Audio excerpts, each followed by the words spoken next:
Black Sunday in college football.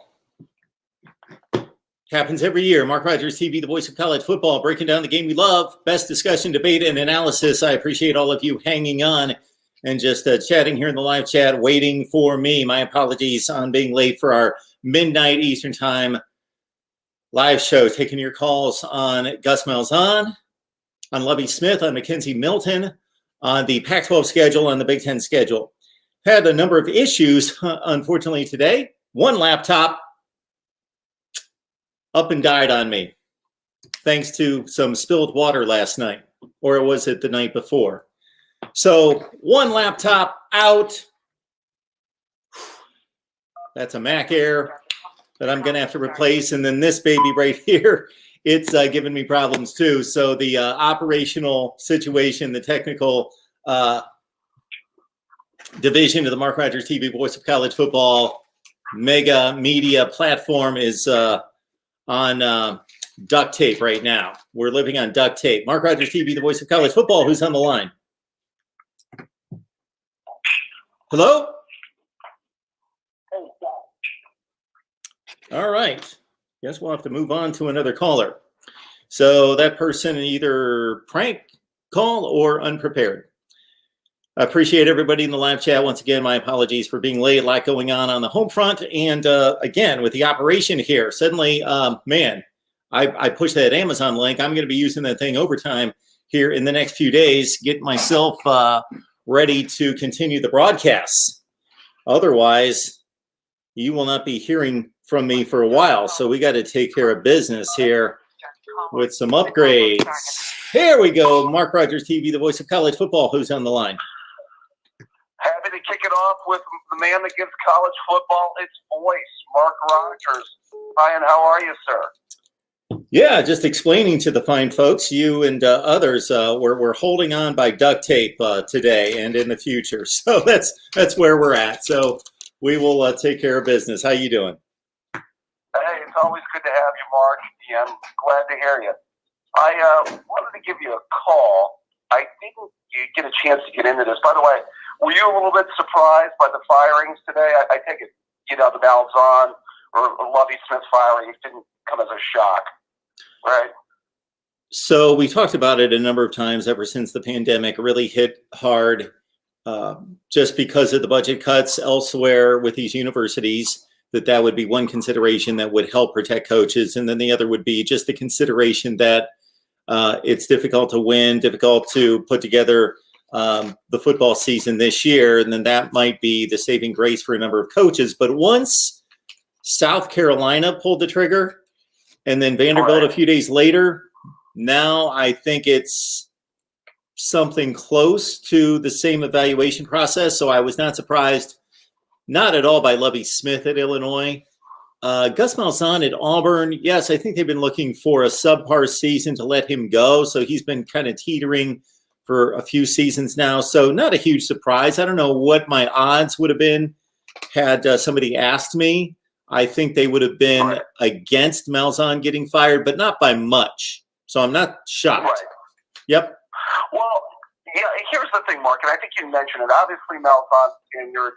He was one drive, maybe one play away of winning the national title in 2013 when they had that spectacular season with, those miraculous victories over Georgia and Alabama and the like. And then, obviously could have gotten into the playoff in 2017 as a two-loss team. But I think you had given me his record over the last however many years it was, and it's fairly average. Wasn't it just, a little bit above 500, if I'm not mistaken? So, yeah, this would numbers, I think. So this would surprise people because basically what has happened, and not to take us down another path, but in kind of adjusting our view of SEC or all Power 5 records this year with them playing nothing but conference games within the SEC, is we've had to kind of readjust our expectation because there hasn't been that 85 to 90% winning percentage against the non-conference games, those 4 per team. And so playing 10 SEC games has been difficult. So here are the numbers, Dave. It's that Sure. he got to Auburn in 2013. They had the great season. He goes 7-1 in the SEC. So since then, coming into 2020, 26 and 22 in the SEC. So tack on the 6-4 from this year. That's 32 and 26 in the SEC. Right. Not great. I wonder if he'd have won, if he'd have made the playoff in 17, and they would have been the only 2-loss team. And let's say over an 8-year period, what is it? I guess that's an 8-year period because his first season was 2013. Yep. He would have produced a national championship game and a playoff team and 2 SEC titles. Not to mention 3 wins over Nick Saban. Would it have been tough to have gotten rid of him at that point? Or, Yeah, I think that might have been. I think that might have held him over for a few years because typically coaches that have that kind of success in a particular season, we're talking college football playoff, and we know how many schools make those, that unless you crash and you're 3-9 or 4-8 in the next few years, but maybe you settle into below expectations, but not considerably below, you settle into 8-4 below expectations, that you can be tolerated a little bit longer. And I ask fans this on a regular basis, and they're pretty consistent. If they're not rooting for an elite team, that they would rather, instead of going 9-3 every year, they would rather have those peaks of seriously competing for national championships or maybe winning one in the span of 10 or 15 years, and then having a bunch of 6-win teams than just being consistently good. And he's more or less done more of that at Auburn. Right. Well, as I've told you before, Mark, and I heard the Florida fan last night already calling for Dan Mullen. Oh, my word. Which I found that very laughable. That's our guy, Chase. We love Chase. He's a passionate guy. But my goodness, take it easy. I mean, remember, Mark, as was stated to me a long time ago, fan is short for fanatic. It is not short for rational thinker. So we do need to keep that in mind, I would think. Well, I'm banking on building a business behind that theory, David. So I want as many fanatics out there as I can get. I hear you. A couple other coaches. I mean, the Lovie Smith situation. Could you see a coach succeeding in Illinois? I mean, ever getting it back to maybe the Makovic era or the Mike White era of the 80s, or is that a near impossibility there? John Makovic, Kansas City Chiefs, Texas Longhorns. Thank you very much, David. That was great. Because I was talking to somebody this afternoon, and I had just mentioned Lou Tepper and Mike White, but I didn't go to Makovic. Yes, Makovic was involved in that. Like roughly 1980, they gave Ohio State fits in 1980 with Dave Wilson at quarterback. Through the 80s. The quarterbacks, Mark. Yes, the quarterback line of Dave Wilson, Jack Trudeau, Jeff George, Jason Verduzco, Tony Eason. Right. Yeah, all the way through the 80s, into the 90s, up until about 95, 96 with Kevin Hardy, Simeon Rice, that group. They weren't quite as good, but they were still going to bowl games. And then, my goodness, ever since then, except for that smoke and mirrors 07 season, I think it's facilities. They just haven't had the dedication to the stadium's awful. And I believe the facilities are awful. Just worst in the Big Ten. Well, yeah, I mean, you have to invest. What was one of the first things that Saban told them they had to do when he took over at Alabama? You're going to have to spend some money. You're going to have to invest. You're going to have to do that. Now, they have some recruiting in and around their region, talent that they could dive into. I actually thought Ron Zook, who got them, had that big upset over the Buckeyes in 07, got them to a Rose Bowl. I know they got clubbed by USC. Maybe it was on his way to have him, doing a decent job there. But, I guess it wasn't meant to be. Yeah, he did all right there. And, of course, again, that 07 team was really good by Illinois standards. Did not belong in the Rose Bowl. No.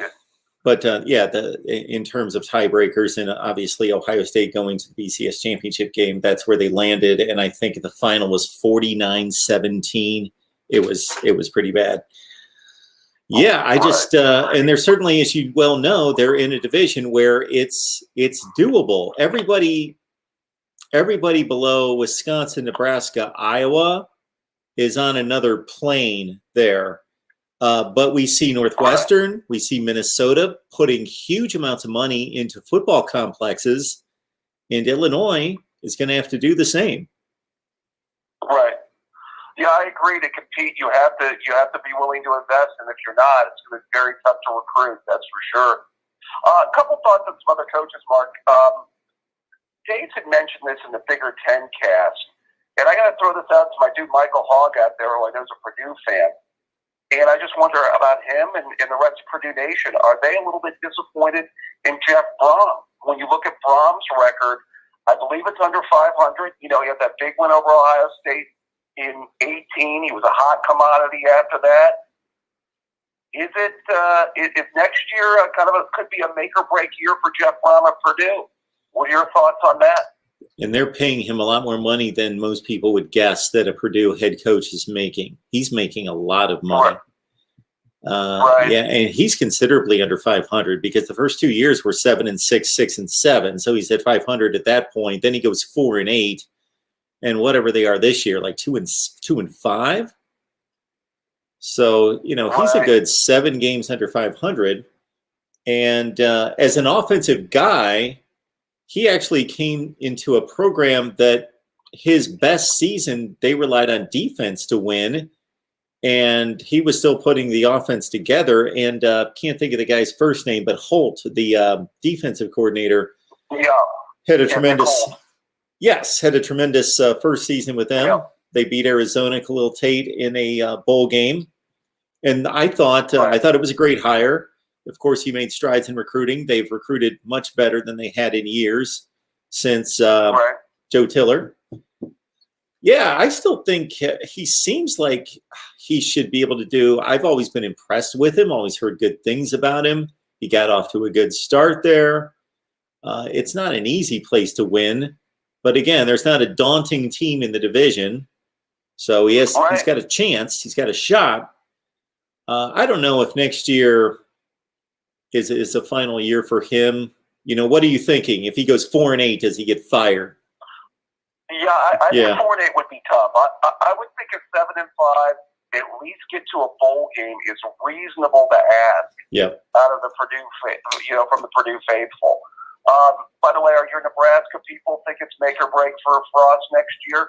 I haven't gotten a chance to listen to some of your folks, your Nebraska call-in show. But, what are their thoughts? I don't know if they're committed to that. We have Greg Peterson from Husker Online on Rivals, and if you really listen to him, he's really in touch with the program, has a lot of friends, has just a lot of ties and connections to the program. So he knows the coaching staff. He knows the players. He's really entrenched there. And I think that this is an even longer commitment, according to him, than 2021. Right. Now, I produced a video the other day, and I put 2021 or bust on the thumbnail because I would think, after this being the third go-around that's pretty dismal, that a fourth would have to be the end of it. And again, that side of the division, Mark, I think if he can't get to 8 or 9 wins next year, I think they got to think long and hard about that contract they gave him. I really do.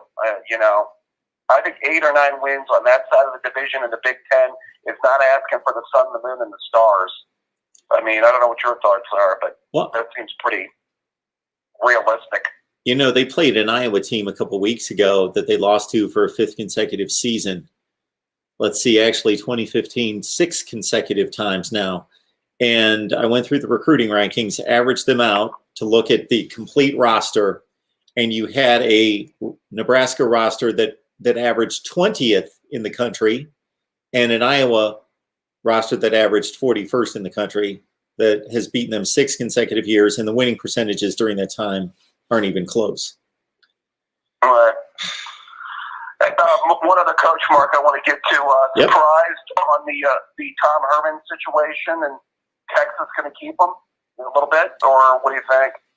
See, outside of everything outside of the results on the field, which of course that's all that matters, as long as you're not running some renegade program, I'm impressed with Tom Herman. I think he should succeed. When I hear him talk football, I think he has a presence there. Sure. I'm very impressed with Tom Herman. But now again, we're looking at what 2017 was his first year. So this is a fourth season. One of the four would be borderline meeting expectations, and the other three clearly under expectations. I think now I didn't look into whether they extended him or it was just kind of a vote of confidence. He'll be back in 2021. I think that's I think it was more of a vote of confidence, yes. Mark. I don't think that there was a deal. Well, I think that's to help recruiting. I'm not too surprised by that, and that's what I would have done, is keep him around for 2021. But and I'm not familiar with these situations in regards to what actually the conversation is like inside the room. But I guess if I'm his boss, I'm saying, I'm not going to lay it out for you that you have to meet these but this is what we're looking at. We're looking at record. Right. We're looking at evaluating your performance against the best teams that you play on your schedule. We're looking at what Oklahoma's doing and how well you compete with them. We're looking at all these criteria kind of put together, and we expect to compete seriously for the Big 12 championship every year, win it more than anybody in the league over the course of 10 years. Right. And I argue with my guy, Steve Helwick, that I have on from time to time. I don't know if you've seen him. Yeah. Mark, can I say something there real quick? Yeah, sure. I've listened to him, and it is sad to see. He seems to be a Texas fan that is almost accepting the mediocrity that has been Tom Herman so far. He does. Do you get that? Oh, absolutely. Because I get that, but I mean, what are your thoughts? Well, my thoughts are, okay, I'll give him the respect of being a graduate of the university. Right. So he is truthful. He's stating facts when he says, now I would have to go back and verify this for sure, but he's within one or two. He has said that they've only won 3 conference championships since 1995. So those would all be under Mac Brown, apparently winning 3 conference championships. So they had the bad run. He's basically taking the worst of Texas football from 95 when they started downhill with David McWilliams and who else was in there? When did Makovic? Makovic was there in the 90s. Makovic, Williams, Mac Brown. Anyway, that run in there. Mac Brown took over in 98. Right. So from 95 on, and then Mac Brown was contending with Oklahoma, of course, and he won those 3 Big 12 championships. So he's basically citing history saying, well, why should we expect more? We haven't been delivered more in the last 25 years, and that's a big stretch of time. When you think 25 years, we typically look at college football over the last 100 years. I know it's been around 150 technically, but, we're not going too far past the 40s into the past to deal with numbers and who succeeded. So that 25 years is pretty substantial. And to his point, they haven't really been winning championships. They've only won 3 in the conference. But do we really expect that out of the most powerful brand arguably in the conference and the one that has the best recruiting ties? Right. Should we be resigned to what it's been? No. Yeah. I'm right there with you. I think that over a 10-year period, I'm sorry, David, just to close out my thought, I believe that over a 10-year period, and I tend to look at things like this, that in the Big 12, that Oklahoma and Texas should basically split the championships, like 8 of them. 4-4. 4-4, 5-4, something in that range, and then somebody else sneaks in, a TCU, Iowa State, whomever, Oklahoma State with another one. And that's probably what the expectation should be, that we want to hire a coach, and he's going to be, when he doesn't win the Big 12 championship over these 10 years, he's going to be in second place. He's going to be in the championship game almost every year. Not that we're not going to tolerate an 8-4 year. Okay, we finished 4th this year. But generally, Right. we're in the championship game. We're competing for the and by extension, in winning the conference, we're competing to be in the college football playoff almost every year.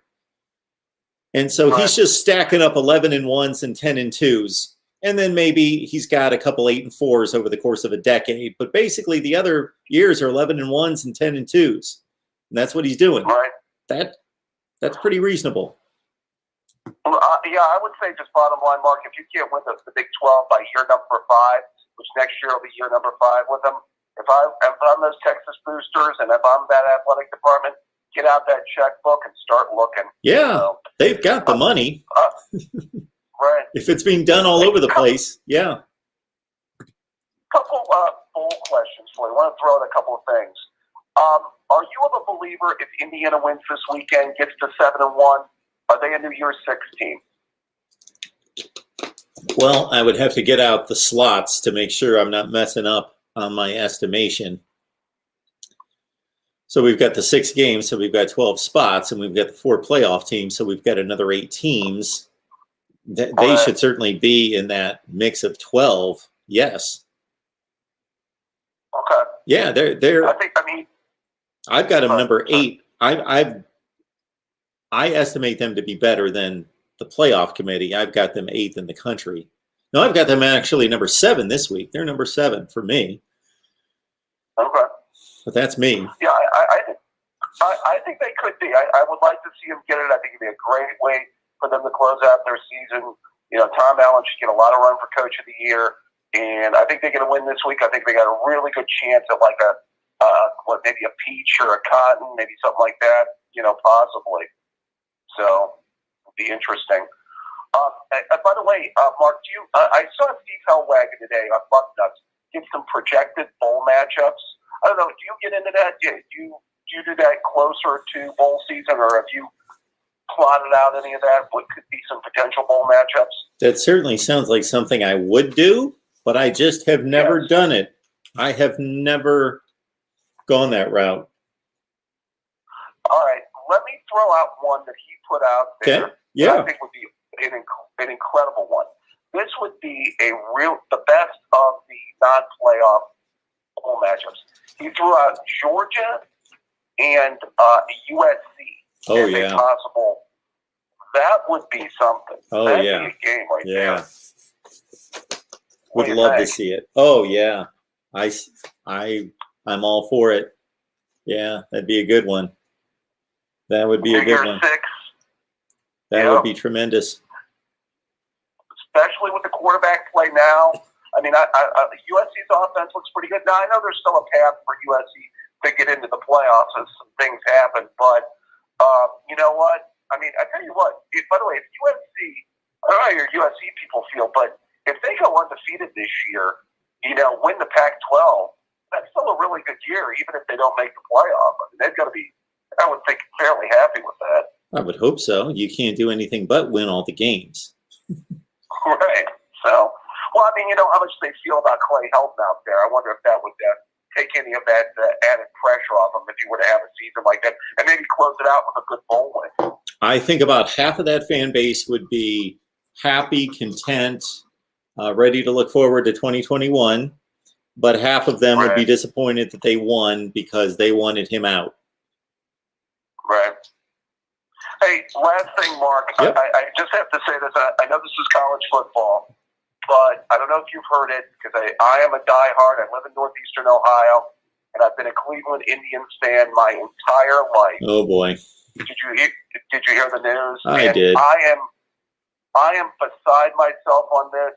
I think it's horrible, and I'm going to be honest with you. I know it's college football, but it's really making me think about being supporting the team because as a fan of the Indians since the mid '80s, growing up with Joe Carter and Corey Snyder and all my guys, this is just a gut punch. I do not like the way this is going. But well, the way you sound there, David, I'm certain that we could spend hours and hours talking about the Cleveland Indians as well, because they are near and dear to my heart, probably rivaling the Buckeyes in regards to they may have more of my heart than any team. since my childhood. Yeah. Now, do they have it right now? Have they had it? This was the first baseball season. I just didn't pay really any attention. I had no idea what they were doing. Right. I can't even remember. Did they make the playoffs? Yeah, they did. They lost to the Yankees. Oh, that's right. That's right. That's right. I did. Best of 3. I did jump in on those games, not like start to finish, but I've become very detached just recently. But oh my goodness, that team has had my heart again, close to like no other. So I'm right there with you. I posted on Twitter, knowing that I tend to like to poke the bear a little bit, David, if you can tell. So I knew that this might stir a few people up. So I posted a nice big fat Chief Wahoo logo and said something to the effect of goodbye, dear friend. And that got a few people fired up. Well, it'll always be Chief Wahoo. They'll always be the Cleveland Indians to me. Yes. No matter what they ever do with this name. And to me, it's kind of sad, Mark. And as always, keep up the good work, my friend. Enjoy the show. We appreciate it, Dave. Have a great night. Take care. Take care, man. Bye-bye. Our guy, David Greenshield, Indians fan, Buckeyes fan, always brings up some great scenarios for us to run down. And we reviewed all the coaching scenarios. So Gus Malzahn out at Auburn, as David and I reviewed. It's been an uneven tenure for Gus Malzahn and largely disappointing for Auburn. I believe this to be one of the top 15 jobs in America, and therefore they should be competing for SEC championships. I understand they have the biggest giant, or I guess more appropriately, elephant in the room, in the state, in Alabama, of course. And then on top of it, oh yeah, LSU and Texas A&M now to contend with just in their division. And he has had the highlights of year one, boom, BCS championship game, came within 7 seconds, and a Kelvin Benjamin, touchdown reception from Jameis Winston, 7 seconds left of winning the national championship as a huge underdog and a team that went 3-9 the year before. But then after that, other than that spurt in 2017, it's largely been 8-4, 8-4, 8-4, 8-4. A lot of 8-4s. 6-4 this past season. 9-3 with a bowl loss, so 9-4 last year, 2019. Year before that, 7-5 with a bowl win, 8-5. A lot of 8-5s. Gus Malzahn's been riding that 8-5. I'm missing my laptop. Did I tell you off the top, for anybody who was here right off the top, I fried my laptop, or I need my stats. So yes, for those of you that think that I have encyclopedic knowledge of college football, you're pretty close. I do most of the time, but I like to check myself at least. So I could probably recite Gus Malzahn's year-to-year record in the SEC and overall, but I might be off by 1. So I don't think they're meeting expectations. Now, I was listening to some Auburn guys tonight, just, watching the NFL game, working on some things, then talking to some friends and family on the phone, had my daughter over, and started listening to an Auburn podcast to get their insight into the Gus Malzahn situation. And, they certainly attested to him being a class act. From a distance, I never found him to be a very engaging person. He just doesn't come across to me as being a very engaging, kind of an ornery, kind of an attitude, but not necessarily how they portrayed Gus Malzahn. And I'm going to respect their opinion as being guys that sounded like they were close to the program, knew the coaches, the coaching staff, dealt with the players on a fairly regular basis, that they said Gus Malzahn was never in trouble with the NCAA. I can't think of any issues, any real issues there. Any players, again, players do get in trouble from time to time, but serious culture issues there at Auburn. So he ran a clean program by all accounts, seemed to be a stand-up individual. Again, I would expect a little bit more out of Auburn than going 8-5, 9-4 every year. That's a lot of losses. That is a lot of losses. 4 and 5 losses every year, pretty much every year. Think about it. 2013, they go to the championship game, only lose twice, 12-2. So you cannot expect anything more than just razor close to winning the BCS championship in 13. But then after that, 8-5, bowl loss to Wisconsin. Then 8-5, 2015. Where did they go? Shoot, it's not coming off the top of my head. They had another 8-5 year in which they beat Memphis in the Birmingham Bowl in 2016. I'm not coming up with 2015. I'll get there. Oh, Sugar Bowl appearance against Oklahoma, but they went 8-5 that year. They were 8-4. They lost to Baker Mayfield in the Sugar Bowl in 2016. Birmingham Bowl, Memphis, 8-5. 2017, their sprint, their November was amazing. They beat number 1 Alabama in the Iron Bowl 2 weeks after they beat a number 1 Georgia team. And they made it to the SEC championship game, as Dave and I talked about. But they lost 2 games in the conference. They lost the SEC championship game for a 3rd loss. Then they lost the Peach Bowl to UCF. So they again lost 4 games. So we're talking losing 5, 5, 5, 4. And then 2018, they went 7-5. Blasted Purdue in the bowl game. Oh my goodness, that was one of the biggest annihilations you'll ever see in postseason play. But still, 8-5.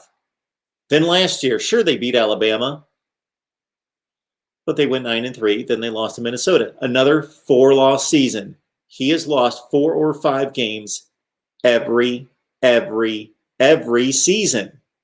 Is that acceptable at Auburn? 4 losses every year. We're talking since 2014. That's 7 consecutive years of losing 4 to 5 games every year. Now, the 1 year, again, 10 wins and 4 losses is still finishing in the top 10 in the country. So that's a bit of an outlier. All right. Chris Weatherspoon, Lovie would do wonders as the Miami Hurricanes defensive coordinator. I don't know if he wants to get involved in that situation. Don't know if Lovie Smith, once you've risen to the top, does somebody like Lovie Smith want to be on somebody else's staff? I don't know. But you're probably right, Chris. He built his reputation. He built his career as a defensive guy, defensive side of the ball. Came up through the ranks in the NFL before he became head coach of the Bears, went to a Super Bowl, went to an NFC championship game as well. So some guys are just built to be coaches, meaning I'm going to coach till I die. And if that means my career took an ascension, I reached a certain point, and then I could never get that type of job again, but there's always a job for me somewhere, and I'm going to take it because I just want to coach. There's those guys. They're the guys that are like Mark Richt. Not that old of a guy, but I've reached my pinnacle. I was the head coach at Georgia, had a great 15-year run, and I will argue with people, yes, a great 15-year run. Then I went to Miami, alma mater, didn't work out, had a decent season, but then it fell on hard times. I made mistakes, and Mark Richt isn't going to go be somebody's offensive coordinator or just be on a staff somewhere. He's not built like that. Lovie Smith, I don't know. I don't think he's built to be subservient to some 45-year-old head coach. I just don't see it. I might be wrong, and there's nothing wrong with either career direction. But it's nice to be in Lovie Smith's shoes, which means he can call his own shots. Jordan says Auburn must have their replacement already lined up for them to make this move. There is talk out there, Jordan, that they do. They are really after Billy Napier is being talked about. Hugh Freeze is being talked about. Mario Cristobal is being talked about as well. And Mario Cristobal, of course, is doing a fine job at Oregon. I know that they didn't have the nice little 5-game season, and they're kind of off the radar right this second, but he's doing a great job at Oregon. The recruiting's been great. And he could come to, now this would be an interesting dynamic because Mario Cristobal is not a guy that would be, he would not be in awe of Nick Saban. He's a very confident guy. I could see him going to Auburn and him kind of maybe putting some juice into that rivalry and really challenging Nick Saban on the recruiting trail and the rest of the Southeast Conference. Mario Cristobal. Any other names you guys have?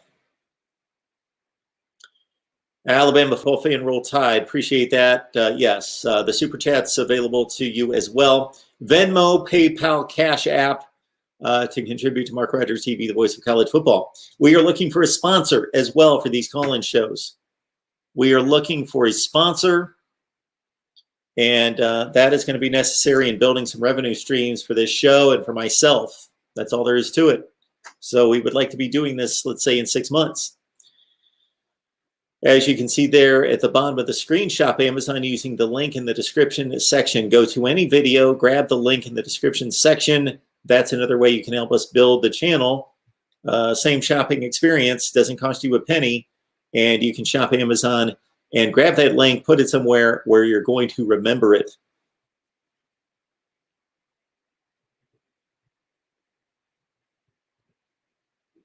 As I jot down another to-do list item. And another one. All right.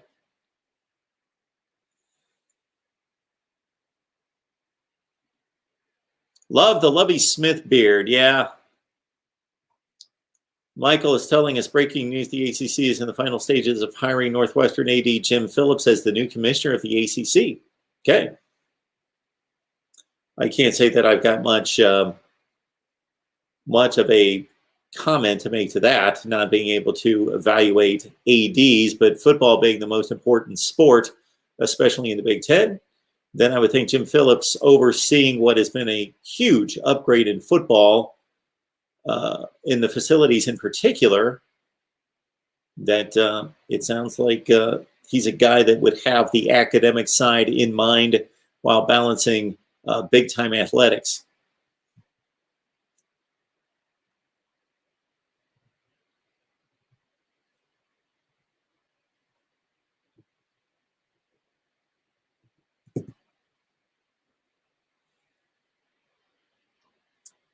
By the looks of that, the Steelers are losing to the Bills.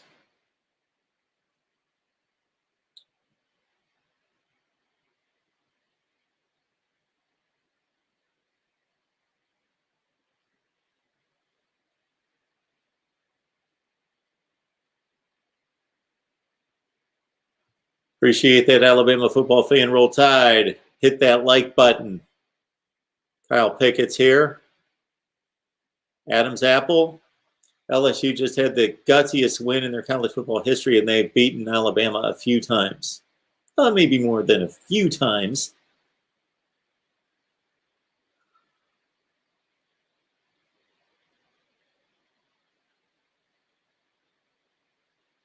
Got our hip-hop guy there. USC can hang with Notre Dame. Not sure about Clemson. Bama would be ugly.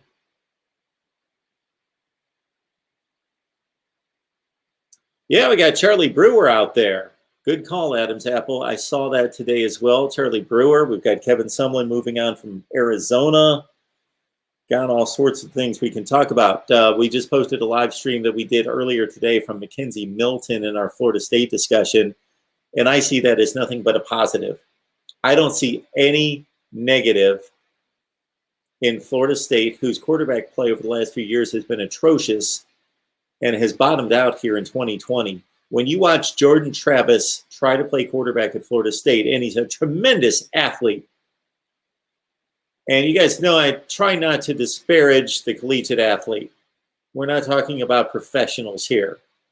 So I refrain when I say it's painful to watch, but it is Florida State, and Jordan Travis should be playing some other position at Florida State. He's not a Florida State caliber quarterback. But in 2020, apparently he is. That if you can bring in, and they have, Mackenzie Milton, we had the discussion and the disagreement and the argument today between myself and others on the show. I don't see any negative to Mackenzie Milton showing up and competing for that job. And if he's 80 to 90% of the player that he was in 2018 and 2017, then he is by far the best quarterback at Florida State since DeAndre Francois at his peak, and consistently the best quarterback since they had Jameis Winston.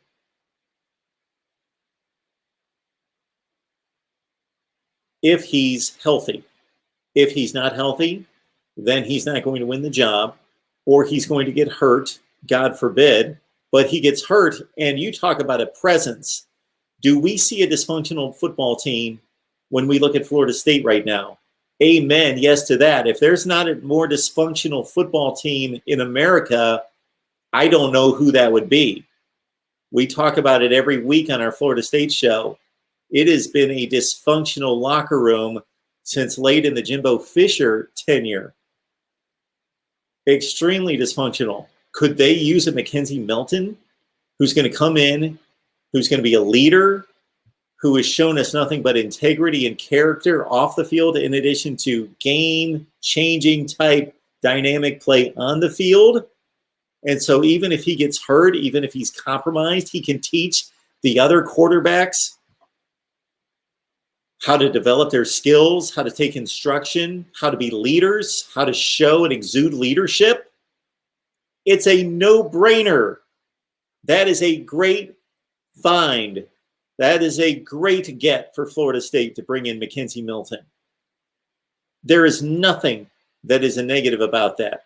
If he gets hurt in the first game, so be it. Unfortunately, as a player, it did not work out, but he's still there, and he's got the street cred. He walks in with an undefeated season. Sure, he was at the Group of 5 level, but they beat Auburn. Those players know when somebody's a real player. And he's accomplished something that nobody there has accomplished, winning. At this point in Florida State football, that locker room, nobody's experienced winning.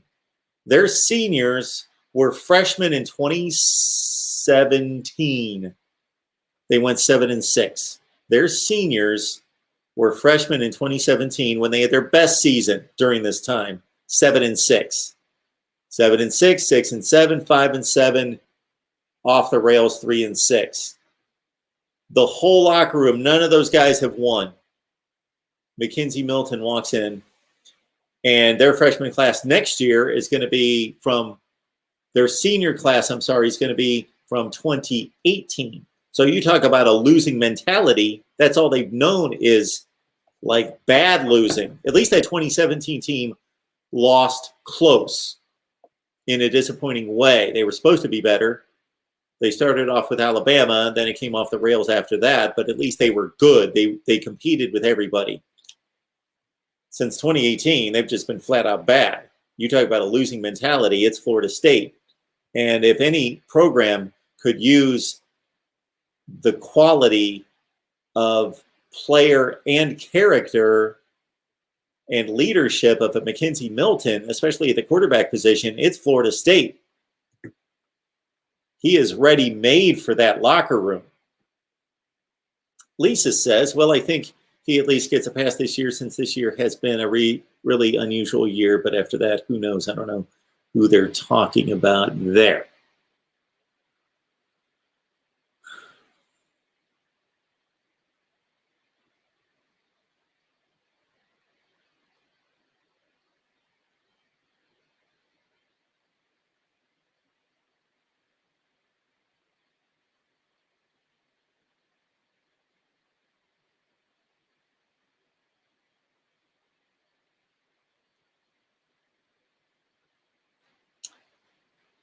Appreciate that super chat coming in here from Mr. TW. Mr. TW. Man, haven't heard from you. So, man, right out of the gate, contributing. Thank you so much. We appreciate that. We're building something here. Thank you for catching the vision. As an Arkansas fan, I am thrilled that Gus is fired after burning Arkansas for years to get pay raises and contract extensions. This is wonderful. The icing on the cake is that Chet Morris is fired too. Chet Morris. Appreciate the comment there, Mr. TW. And thank you again. Appreciate that super chat contribution.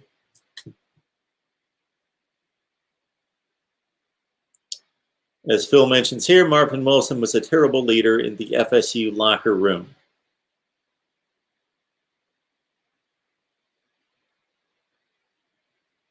Luke Fickell to Auburn. I don't see it. He just doesn't seem like. So there's an SEC culture. There's a Southern culture.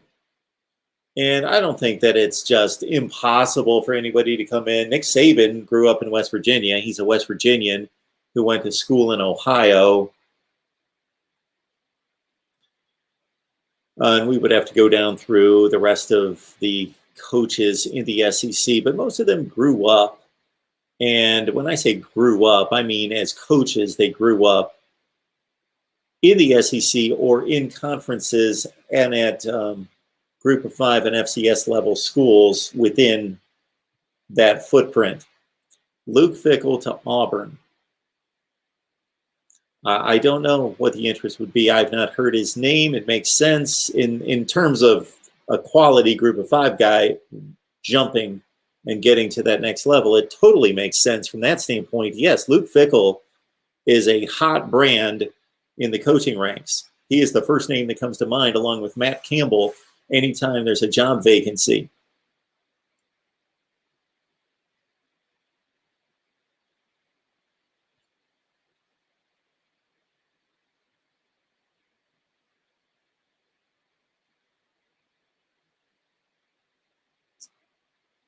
BW is loving Gus Malzahn to San Diego State. Tyler, thank you so much. Appreciate the contribution there. Just appreciate you stepping up with the comment there. Love the content, Mark. Keep up the great work. Thank you, sir.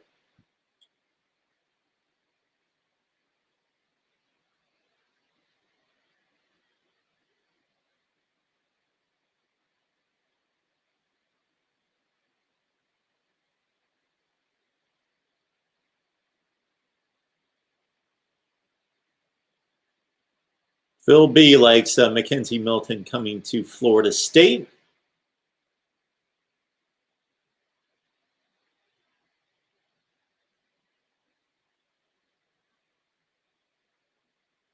You guys know the deal here at Mark Rogers TV, the voice of college football. We've got conference championship weekend coming up next Friday and Saturday with the selection committee making its college football playoff rankings final edition. And of course, that means the final four that make the playoff. So what we're going to do this week is do our regular thing. You're going to see previews and predictions and analysis of all the college football conference championship games coming up this week. Plus, on Wednesday, it's National Signing Day. I'm going to have my rear end planted to this chair the entire day analyzing National Signing Day. Recording with all the bloggers, broadcasters, writers that we can get a hold of, analyzing National Signing Day. So expect Wednesday and Thursday us to just churn out videos and live streams with the National Signing Day analysis. And again, it's not only conference championship weekend, but because of the crazy 2020 schedule, the SEC, the ACC, really every conference has games that have spilled into this weekend. So we've got pretty much a full slate of football, close to it, that we normally wouldn't have on championship weekend. So we've got even more games, which is going to be a whole lot of fun. So again, the typical fare throughout the week here at Mark Rogers TV, the voice of college football, videos coming out constantly previewing the championship weekend. And again, National Signing Day, I'm going to be all over it. We're going to have videos coming out constantly analyzing National Signing Day in the recruiting classes. Also, we will be here on Sunday. So when should we do that on Sunday? We are going to do a watch party on Sunday and take in the unveiling of the final rankings and the Final Four. So we can just hammer away and have a good time and blast away and tear it apart, as we like to do. So I believe that's coming our way on noon on Sunday. So we'll be here noon on Sunday. As soon as I get the official word on when the show's on and when the rankings are coming out, that's when we'll be here. But I believe it's going to be noon on Sunday. We'll be right here. So everybody mark that down. I'll send out the notification. It'll be all over the place. Noon on Sunday. Let's get like 1,000 people in this chat on Sunday. All right, what else? What else? What else? I guess if I get time, we're going to get to possibly bowl projections. We'll possibly get to Sumlin's firing at Arizona, my thoughts on that. Possible replacements there. Lovie Smith at Illinois, Gus Malzahn at Auburn, which we've talked about. Actually, I'm definitely going to shoot a video on Gus Malzahn. There's enough interest on Auburn. Of course, it's the SEC and it's Auburn, so we'll get to that. Conference power rankings, that could be in the works as well. Yeah, I got an issue with the laptop and the laptop here. So, if I may, this is our kind of our deal here, and we got our lights, and I have purchased a ring light to even out the lighting because the lighting's just atrocious. And I have purchased a camera that I'm going to have to learn how to use, and a mixer that is going to be able to switch sources and get us better graphics. And a lot of that is stuff I've been purchasing. So I had it in my mind, I'm going to buy all this stuff. But then on top of it, the laptop that I'm using right now. So unfortunately, I've had 2 cameras go south on me in the last couple of years. So over the last maybe 6 months or more, I've been using the webcam, which is very unprofessional of me. But I've been using the webcam. But this 2015 Mac that I'm working off of, it's seen its better days. So we are really going to be using that Amazon link because we're going to replace that. And then I had an issue with water spilled on my other laptop, and it is zapped and gone. So yeah, got to replace that. So big purchases here for MarkRogersTV, the voice of college football. And then we got to man, fix this phone system.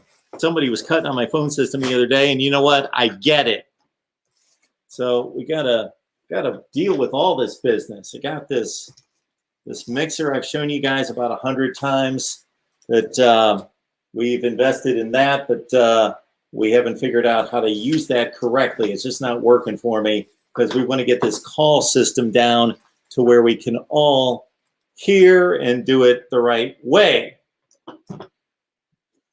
Which reminds me, it's 860-325-3687. That's why I'm here.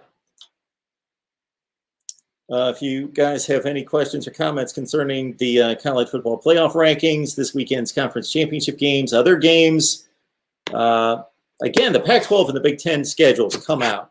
So again, the laptop got fried, so I'm going to have to go off the phone here. Let's look at these games.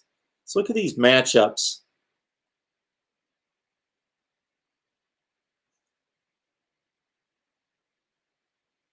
So what do we have here? Because as you guys know, the Pac-12 announced in the Big Ten when they revised the schedule that not only would they have, because they were up against it, try to squeeze as many games into as few weeks as possible because they screwed themselves by waiting too long, that the weekend of the conference championship game would not just be the conference championship game. They would seed all the teams and they would play games. Yeah, they've been playing games. Is right. But they would actually play games with the teams in the conference, everybody participating that final weekend of conference championship week. So let's see what we've got here. In the Pac-12, we've got the conference championship game on Friday night. Washington at the Coliseum to take on USC. Washington went 3-1, best team in the Pac-12 North. Yes, 3-1. Earns you a spot in a conference championship game, taking on USC 5-0. On Saturday in the Pac-12, Washington State at Utah. We also have Stanford at UCLA at night. It's a nice little game. Oregon and Colorado. So those are the second place teams. Colorado lost 1 game, Oregon lost 2. The second place teams matched up in the Pac-12, Oregon and Colorado. And then Arizona State taking on Oregon State. Is there anybody not playing? Oh, Arizona and Cal canceled. Okay, their seasons are over. And Arizona's saying basically, yeah, that's probably a good thing we don't have a coach now. Not that he was getting the job done anyway, losing 70-7. Rarely do I take in a college football game at the end of a season and think, okay, fire that guy. This is an embarrassment. Fire the guy. But after what we've seen at Arizona the last 2 years, 5-7, 4-8, and really the worst defense in the conference, 6-17 in Pac-12 play in that division, and then they lose to their rival 70-7. I was like, yeah, Kevin Sumlin's gone. You talk about a coaching career that has gone downhill. All right, let's look at the Big Ten. All right, we got some Friday football. Love it. 4 o'clock in the afternoon. This is sweet on Friday. So this doesn't have to compete with the Pac-12 championship game. We get to watch some Nebraska-Rutgers. Yes, I'm a diehard. I'm excited about Nebraska and Rutgers at 4 o'clock on Friday. The doubleheader in the Big Ten Network is Nebraska-Rutgers, then the old Oak and Bucket, Purdue-Indiana. So the Big Ten has broken the rules. They were going to seed the teams in each division and square them off, but they're not doing that. And it's a good thing. You want to get into rivalry games. And so they changed and adjusted this weekend to get in 2 rivalry games. Purdue, Indiana on a Friday night. Then on Saturday, the Big Ten championship game, Ohio State, Northwestern at Indianapolis. Then also playing in the Big Ten on Saturday is Minnesota, Wisconsin. So that game was canceled earlier. They play in the same division. So again, the Big Ten is not staying with the cross-division format. They are making up the rivalry games that were missed. Minnesota, Wisconsin playing at 4 o'clock Eastern on Saturday. Penn State, Illinois. Illinois with no coach. I don't know who's filling in, a DC or an OC. Michigan at Iowa. So think about this. Because of all the changes to get these rivalry games in, we're supposed to be seeing like-seeded teams in the Big Ten play. Iowa's the 2nd seed in the West. Michigan's like down the rungs, probably 5 rungs in the Big Ten East, but they've matched up Michigan and Iowa playing at Kinnick Stadium. That's an ESPN Saturday night game. Michigan State at Maryland. They missed their game earlier. And there you go in the Big Ten. Love it. In addition to the SEC championship game, of course, featuring Alabama and Florida Saturday night, the SEC is also getting in these games.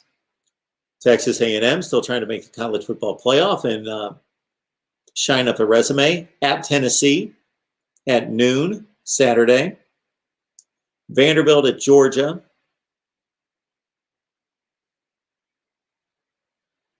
Mizzou at Mississippi State. Ole Miss at LSU. That could be an entertaining game. And Alabama, Florida, of course, in the SEC championship game. All right, in the ACC, in addition to Clemson, Notre Dame playing for the championship at 4 o'clock. And again, I'm rooting for Notre Dame, not because I hate Clemson or I like Notre Dame, but I think it's just poetic justice that the idiots at the ACC that are allowing a team to rape them, basically, and abuse them and use them and just say, we don't give a damn about you. We don't care about you. Give to us. Take care of our soccer teams. Take care of our field hockey teams. But we won't play football with you. Oh, we need you this year. Can you give us a schedule? Can we play for the championship this year?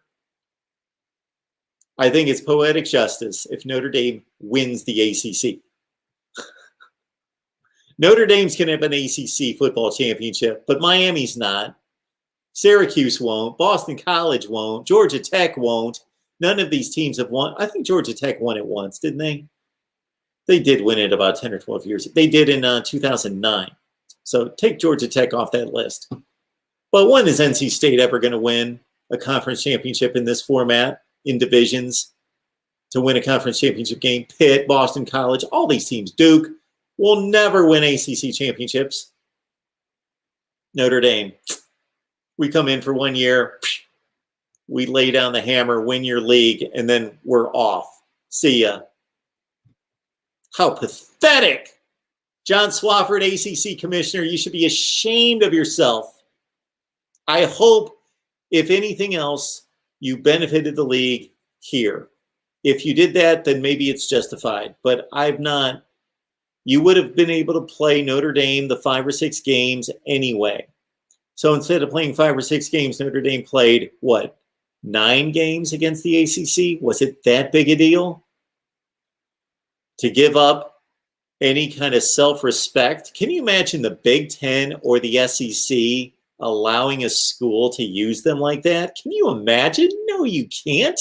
The SEC, let's take the SEC. The SEC would never allow a school to say,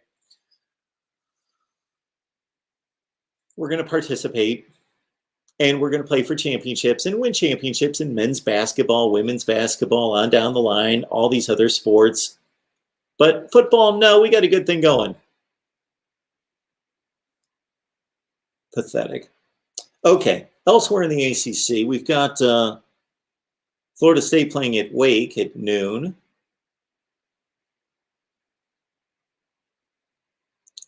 And is that it? Okay, that's it in the ACC. Nobody else is playing. The Georgia Tech-Miami game was canceled. And in the Big 12, it's Oklahoma-Iowa State for the Big 12 championship at noon. And I think that's it for the Big 12. I think they're done. And that pretty much covers it, right? We got to everyone.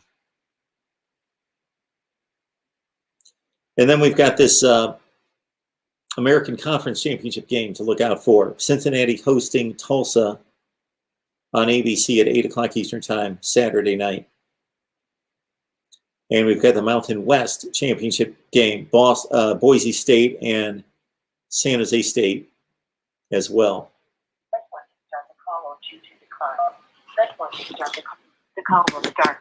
Mark Rogers TV, the voice of college football. Who's on the line? Hey, it's McD Sports 4. How are you doing? Hey, McD. How are you? Good. I would have called you earlier, but I was busy with some online game tournaments that you just wrapped up. You were tied up with what? What's going on? So I did some online gaming. I was at a tournament. So I just wrapped it up. You know what? I was just my rant. I don't know if you just heard my rant about the ACC and how pathetic it is for them to be abused by. I think I'm going to shoot another video just so I've already said all this, but I just feel in the mood after we're done here. I'm just going to shoot another video just railing on the ACC and how pathetic it is that they allow Notre Dame just to jump in for 1 year, win their conference, and then just spit on them and leave. Yeah, I mean, the ACC commissioner is leaving. I just saw a headline that the Northwestern AD is one of the front runners. You know, maybe he can do something about that. But the reason I'm calling is obviously the news at Auburn and the terrible firing of Gus Malzahn. I think it's a terrible firing. And the reason why is he's in the same division as the greatest head ball coach and the modern era, in my opinion. And he, in his 8-year tenure, has beat him 3 times. He went 3-5 against him, head-to-head in the Iron Bowl.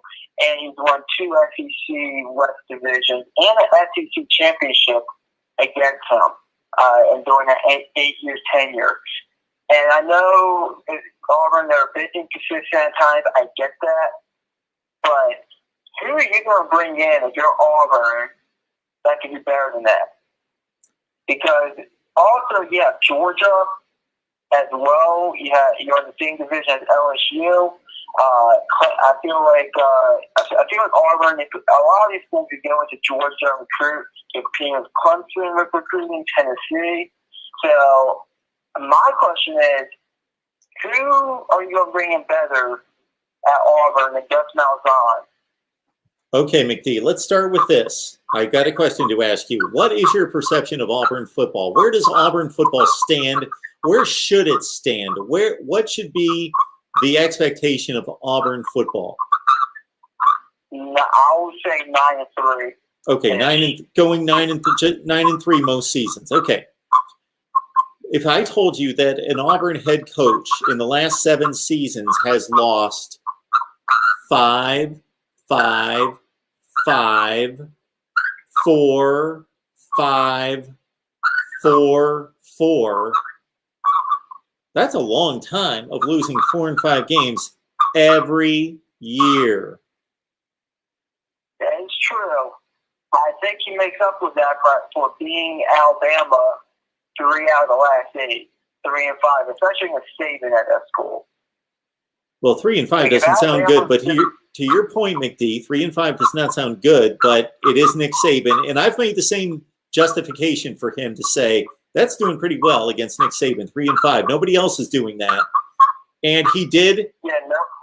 He did take them within seconds of winning the BCS championship. So he won the SEC in 2013. He won his division in 2017. So there are a couple of high points, but he's only 32 and 26 in conference play since that 2013 season. That's like winning 55% of your games in the conference. That's at Auburn. It's a little weak. A lot of those losses were to Georgia, with the exception of 2017. Sure. And also, I mean, I could go back to this point. I think 3 and 5 against a Saban Alabama team on an 8-year stretch is very good. And winning that division twice in an 8-year stretch in the same division as Saban is very good.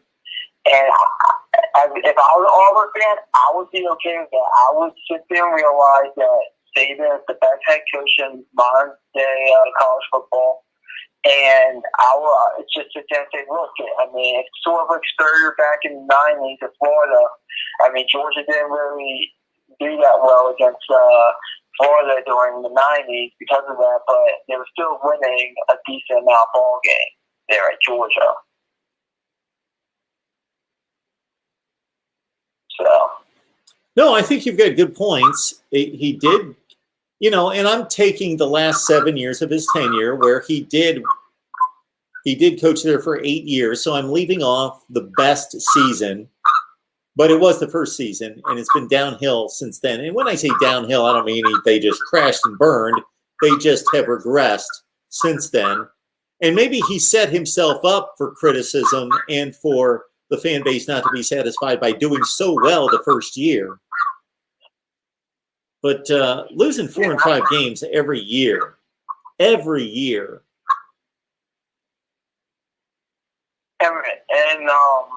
remember, he did go 9-3 in the regular season last year, so that fourth loss did come into a bowl game against Minnesota. Yeah, they shouldn't lose to Minnesota. Yeah, but that is the one. I think caveat with Malzahn. It's just inconsistency at times, and also I do think that he didn't really win many bowl games as well. That was the other, I think, downfall. Exactly. I would have kept them. You would have kept him. Yeah, I get that. But under what condition? Would you have given him like a 2021 and said, so most of the time, McD, when you call, you're on the other side of this argument. You're usually telling me this guy needs to go, and I'm usually saying, I'd give him 2021 to prove it to me. I would give him 20. It sounded like, from the Auburn fans, it sounded like 2021 was going to be the make or break year, because it sounded like they were saying like this year was a young team. I mean, they weren't really expecting much this year. I'm taking this from SG1 Sports because I know he's an Auburn fan, and he said 6-4. They went 6-4. I know the refs hand on at least one ball game, but they supposedly like, 2021 was going to be that make or break year with Malzahn. So I would give him 2021. As long as Saban was in that division, and he would at least beat him once every 3 years or so, and he would maybe winning a division once every 5 years, which he has done in the past during at least the second half of his tenure. I would have kept him around. I mean, what are you going to do if you're Auburn? You have to go. I mean, basically, this filing is saying Malzahn wasn't good enough. Who would want to take that job at Auburn, knowing that 2-2 in your last 4 games against Alabama and against a Saban Alabama-led team is not good enough? Well, you're spitting out facts, McD, but you got to put the facts in context. He's not getting fired because he went 2-2 against Nick Saban the last 4 years. He's getting fired because he keeps losing 4 and 5 games every year. Every year. So he's only won 55% of his games in the conference in the last 7 years. That's why he's getting fired. So if you kept him around for 2021, what's your expectation going to be? Because you know what's most likely going to happen? If he would have been kept around for 2021, he would have gone 8-4 again. Then you've been like, okay, we're 8-4 again. He lost 4 games again. What do we do now? It wasn't so bad. We got to fire him, but are we really happy with going 8-4 and finishing 3rd place in the SEC West? All I'm saying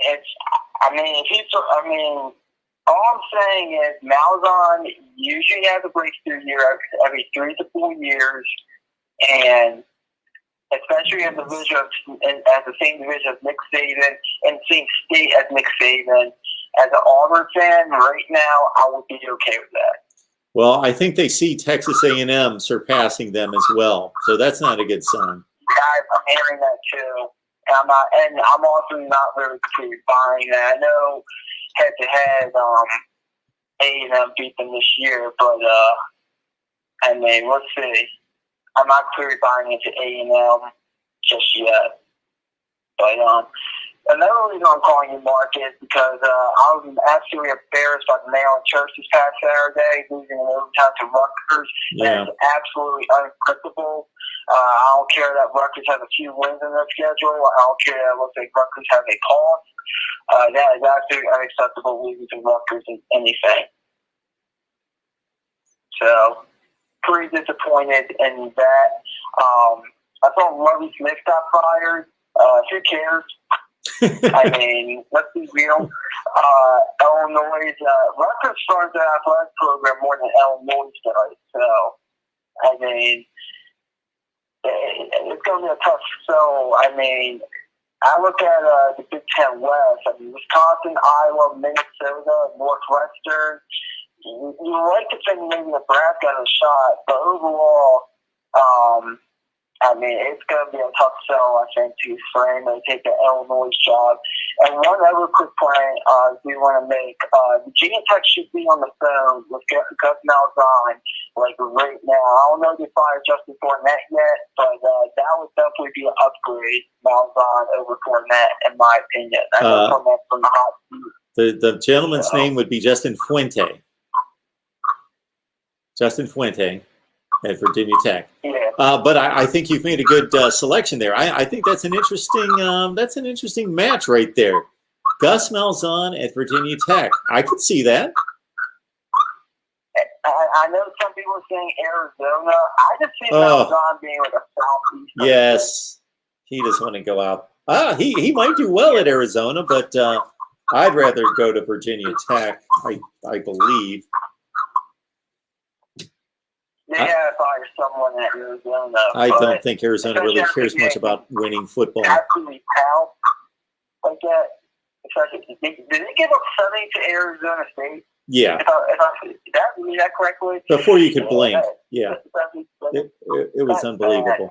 Yes, it's atrocious. I mean, but overall, I think going to Virginia Tech, Malzahn, if he wants to be a head ball coach, which I do think he should be. I mean, Malzahn is proven at Auburn he can definitely be a head ball coach. And overall, I just feel like that'll be a really good fit for him over Arizona because I don't see him going to Illinois at all. I don't see any big name going to Illinois or even with a name in general. Did you see Butch Jones get hired by Arkansas State? I What do you did. think about that? I think that's a good move for both Arkansas State and for Butch Jones, I would think. I don't have any issues with Butch Jones. He's a little bit too much of a used car salesman type for me. I wouldn't want him necessarily leading my football program, but at that level, he didn't do such a terrible job at Tennessee. At one point, he was doing a really good job there. He just wasn't able to get them over the hump. But he went 9-4, won a couple bowl games consecutive years, 3-0 actually in bowl games, and a couple 9-4 seasons, and much better than what they've seen since. Yeah, I mean, my reaction to it is I'm happy he gets another opportunity. He got fired out of Tennessee because he just imploded more than anything. Like if he just went 7-5, he would not have gotten fired after that year. But the one thing Butch Jones could go around saying is that he's the only head coach that beat Florida in the past 15 years. So he can't go around saying that. But I think he'll be fine. Arkansas fans. I know Blake Anderson. I'm a big Blake Anderson fan. He went and took that Utah State job. So wish him luck there. But overall, it's going to be interesting to see these head coaching spots get replaced.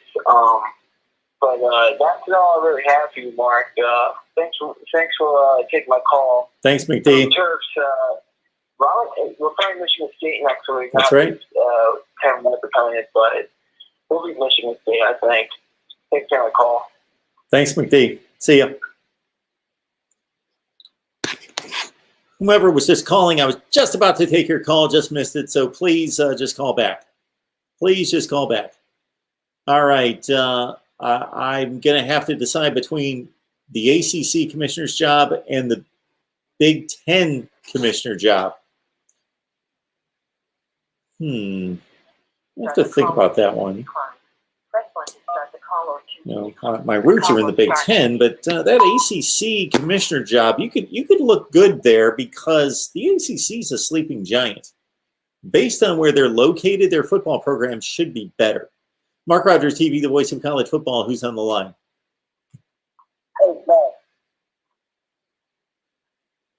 Yeah, I didn't quite catch that. Who's on the line? Okay. Can you hear me fine? There, you're coming in a little bit better. Oh, you're muffled again. Hello? I have AirPods. There we go. Yeah, I have AirPods, and for some reason, apparently they're not working because I called earlier. You couldn't hear me. Like I was the first caller, and I'm like, okay, let me wait a little bit. Oh, okay, you sound a little bit better. You sound fine now. Well, I took the AirPods out for myself on the phone. I'm like, I got to figure out what's going on with those. Anyway, so yeah, Gus Malzahn being fired. I can't say I'm surprised at all because apparently there were guys on 247 boards.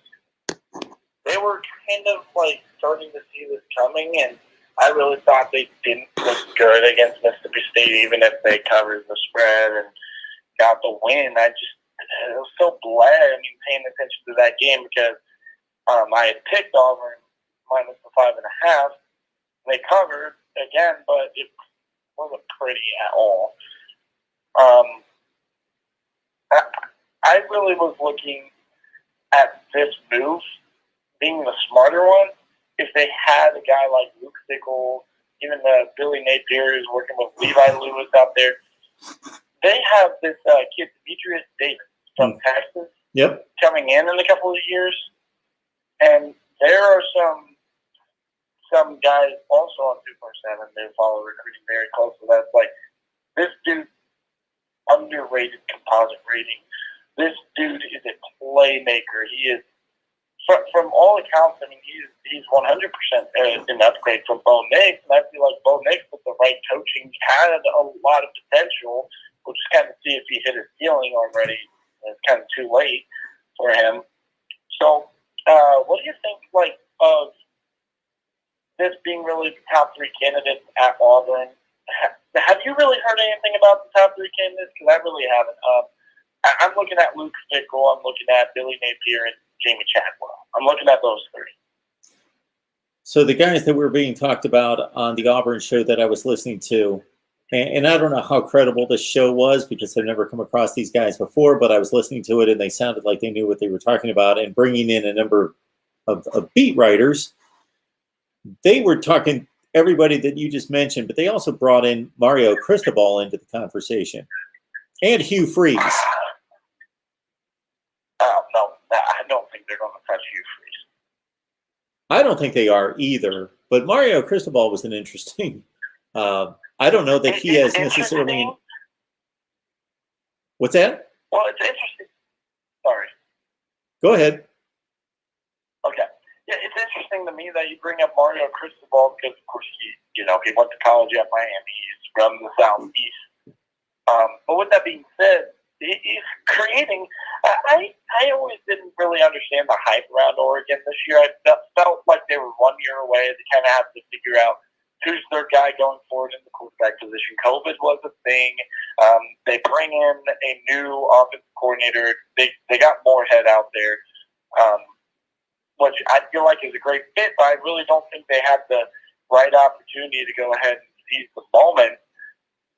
I feel like Mario Cristobal is happy with what he's doing at Oregon, building a lot of good recruiting classes. He's got the number one team in the Pac-12 for the next 5 years. If you're asking me, like I don't feel like that's new for Cristobal right now.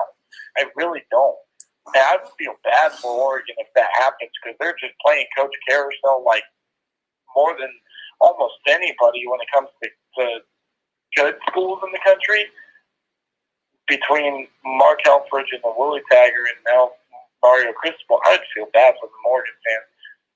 So I feel like Chadwell with Demetrius Davis, watching some film of him, would be very good considering that spread option system that he has. If I were you, I'd look into Demetrius Davis a little bit more in Auburn commit for this upcoming class. Yeah, I've heard of him. I jotted down his name so I could find out a little bit more about him. In terms of Mario Cristobal, it all depends. So let's put aside the personal aspect. We don't know, besides assuming that certain people enjoy certain areas of the country just because they're nicer or because they're from there. Aside from that aspect, we don't know how the relationships are being built at that university, whether they really enjoy it, whether they're comfortable, whether they've really acclimated themselves to that area of the country and their family and all that business. So put that aside. Let's just talk football.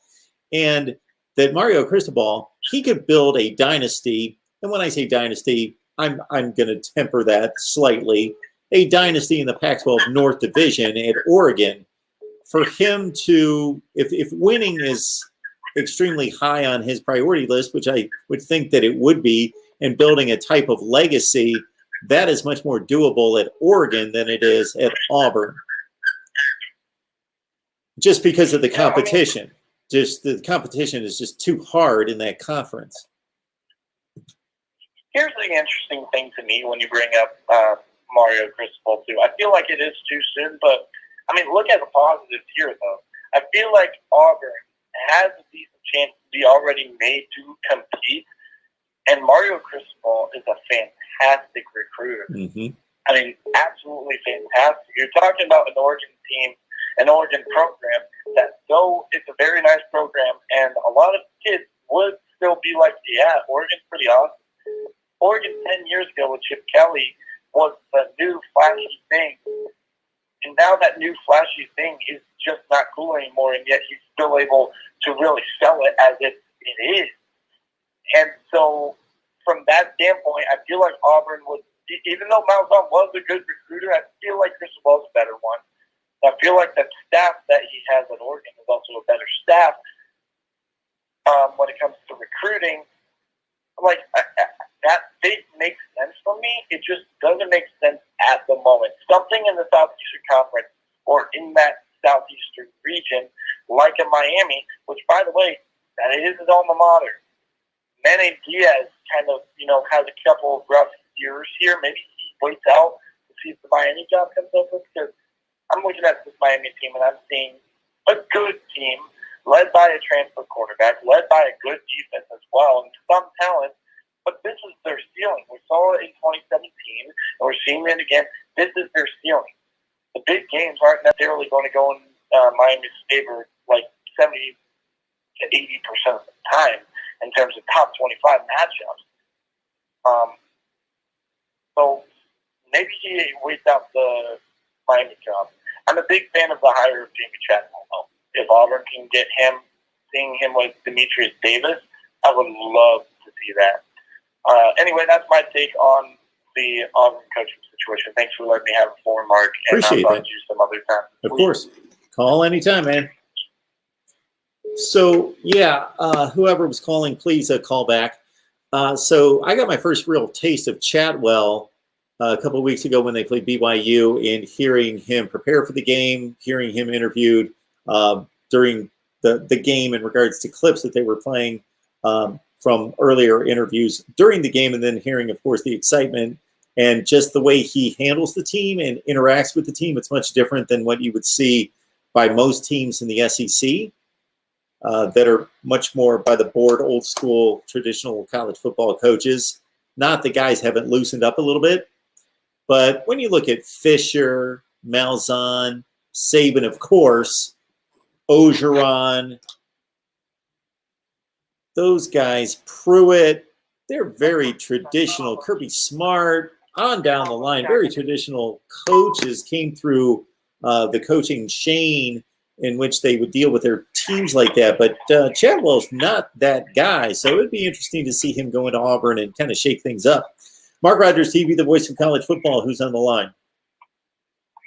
Hey, this is Mr. TW. How you doing, Mark? Hey, I'm doing great. Appreciate your contribution Awesome. tonight. Thank you so much. Hey, man, I appreciate you out here on the left coast getting some good, sensible college football talk and common sense look at life. So I really appreciate it. We do our best. Well, you do a great job. Most folks think common sense is a sense at Bed Bath & Beyond. I appreciate you having some. I just want to weigh in on a couple things. Really, the Auburn deal, for Arkansas fans, we've been watching Gus burn Arkansas time and time again to get extensions.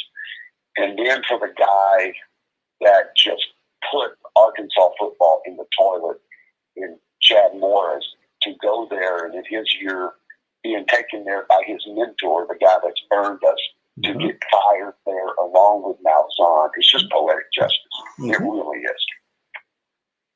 Yeah, I've heard those stories, and certainly I've got ties to the SEC and people that I know down there that still cover the SEC. I left there in 2001, but yeah, I certainly followed along exactly what you're talking about, that Arkansas has been a suitor for Gus Malzahn, and he's never pulled through for him.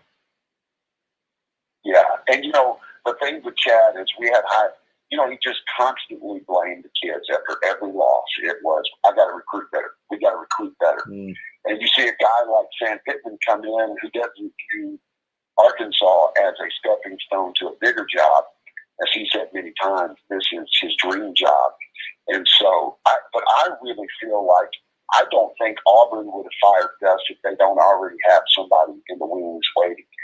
So you got signing day coming up. This majorly affects recruiting and commits. They're going to have somebody in, I think, in the next 72 hours. I think the ink is not even dry on the contract with the new guy. And it's done. It's a done deal. Who it is, I don't know. I kind of lean toward Hugh Freeze because Hugh Freeze has a better record against Bama and Georgia than Gus Malzahn. But let's be honest, Auburn fans are good as long as they beat. You can win 3 games a year, but as long as those wins are Bama, Georgia, and A&M, they're going to be happy. So I think they're going to look for a guy I don't see them going to a group of 5 coach. I just don't see it. Mr. T, why do you throw Texas A&M into that mix? It's because Texas A&M is the fastest rising stock in the West. Yeah. they got that much money they're throwing at Jimbo. And look, I'm from Texas. I know that Texas mentality. They're throwing money everywhere. Obviously, in, I don't know, maybe a little bit in recruiting because some of the assistant coaches have gotten in trouble with these recruitings from A&M, and then they run to Tennessee, and Tennessee all of a sudden starts getting 5-star recruits that are now decommitting. But anyway, I digress. I do think that Auburn wants to be seen as a blue blood of the SEC. And by virtue that the SEC offices are in Alabama, they are. Just watch the Auburn-Arkansas game where the refs blew it in the last 2 minutes. It cost us that game. That is a win by anybody's record on our book. So they just want, I think they've got, Napoleon syndrome in Alabama. They just want to be better than Alabama, and it's not going to happen in our lifetimes. Yeah, we saw Auburn play some of its best football, even though it was a roller coaster. But between 2010 and 2013, they won a national championship. And then they got back to the championship game and came within 7 seconds. And even within that time frame, as you well know, they couldn't shake themselves of Alabama. If they did that anywhere else in the country against any other conference, they would have been kings of the hill. But they still had Saban winning the year before they won, the year after they won, the year after that, and then back, of course, in the playoff right after they came within seconds of winning the next championship. So they just can't shake themselves of Alabama. And that's unfortunate. In some respects, it's the toughest place to coach in the country because of that. Absolutely. Nobody would argue that. The last thing I would say on this is, people have got to stop. It's great to have a mark to measure to, but firing coaches because they're not Nick Saban. He's a once-in-a-lifetime coach. He's probably going to go down as the greatest football guy. I believe Alabama will win it all this year, and he will surpass Barrett Bryant. And I believe he'll go down as the greatest. But here's what makes, in my opinion, Saban successful. I believe in redemption. And he gives all of these former failed head coaches a great recovery and landing program. Saban has built a system of sustainable success, not flashes in the pan and shooting stars. Look at LSU, for example. Saban has built a culture of excelling. And you just can't hire culture. Anybody can change the climate. It's just a twist of the dial on the wall. Culture takes time. Yeah. So certainly a valid comment by you. Anything else you got for me? Hey, just appreciate you, brother. Just keep rocking it out here like I said, out here in California. We love you. Keep it going, and we're behind you. Thank you. Appreciate that so much. Call back sometime. Yes, sir.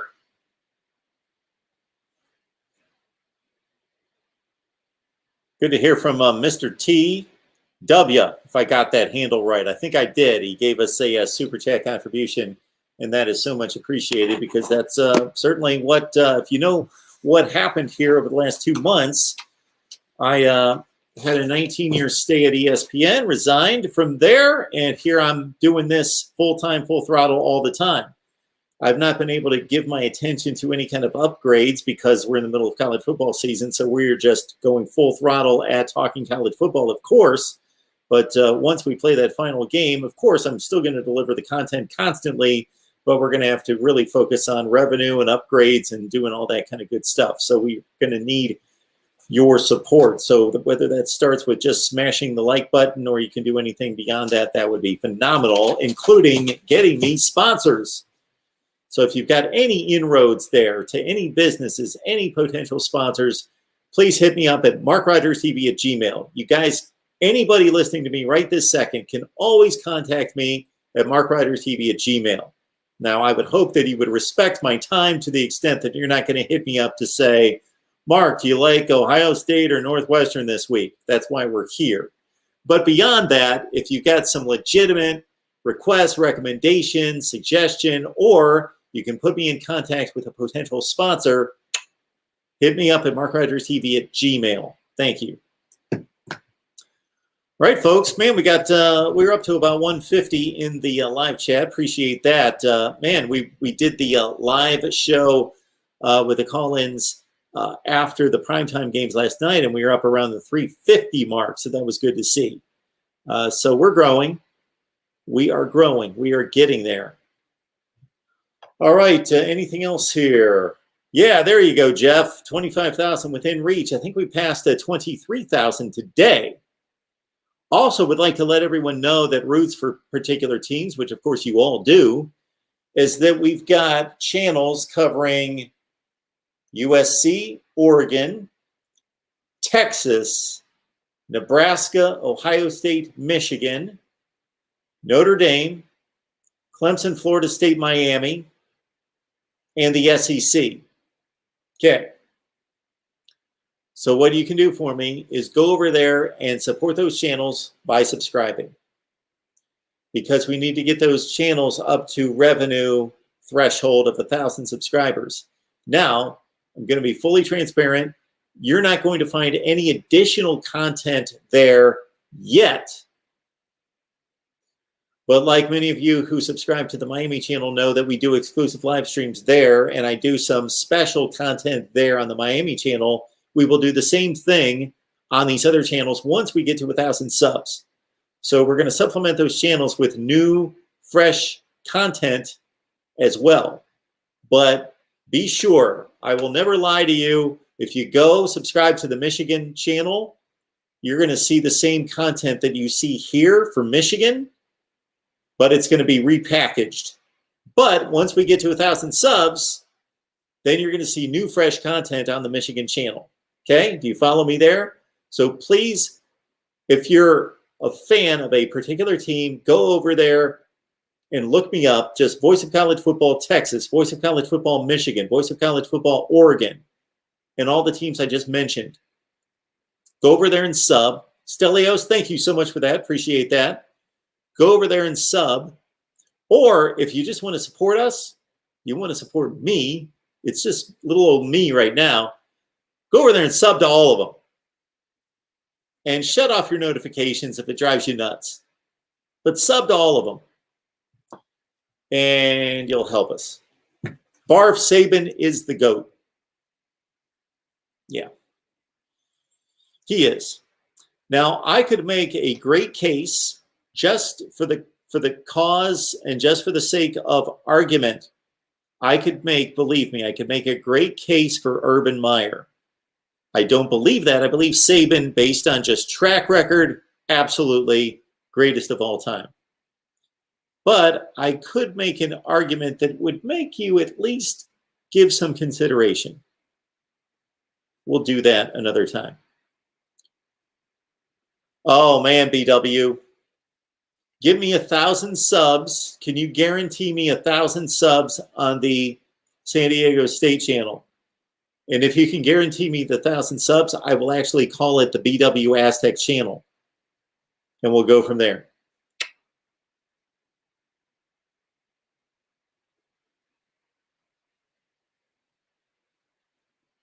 Stelios, when will Dabo leave?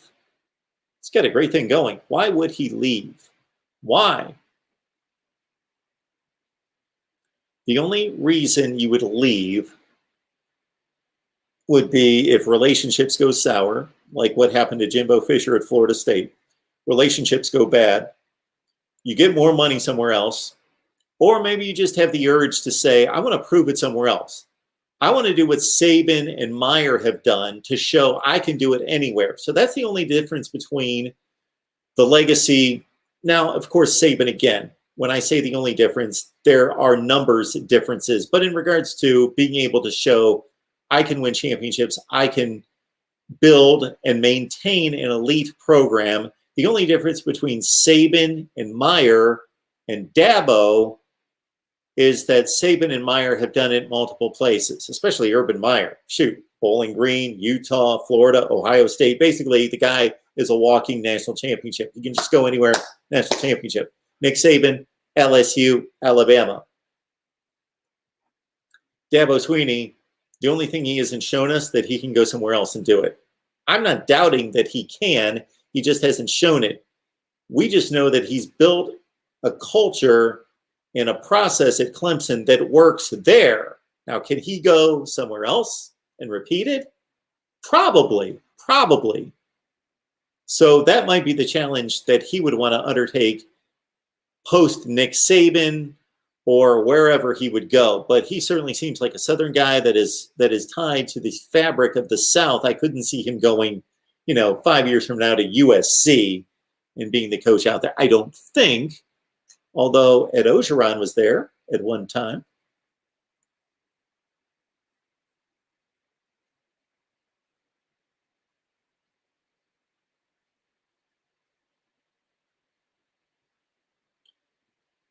Yes, Dennis, we understand that Urban Meyer did not win a national championship at Bowling Green or Utah.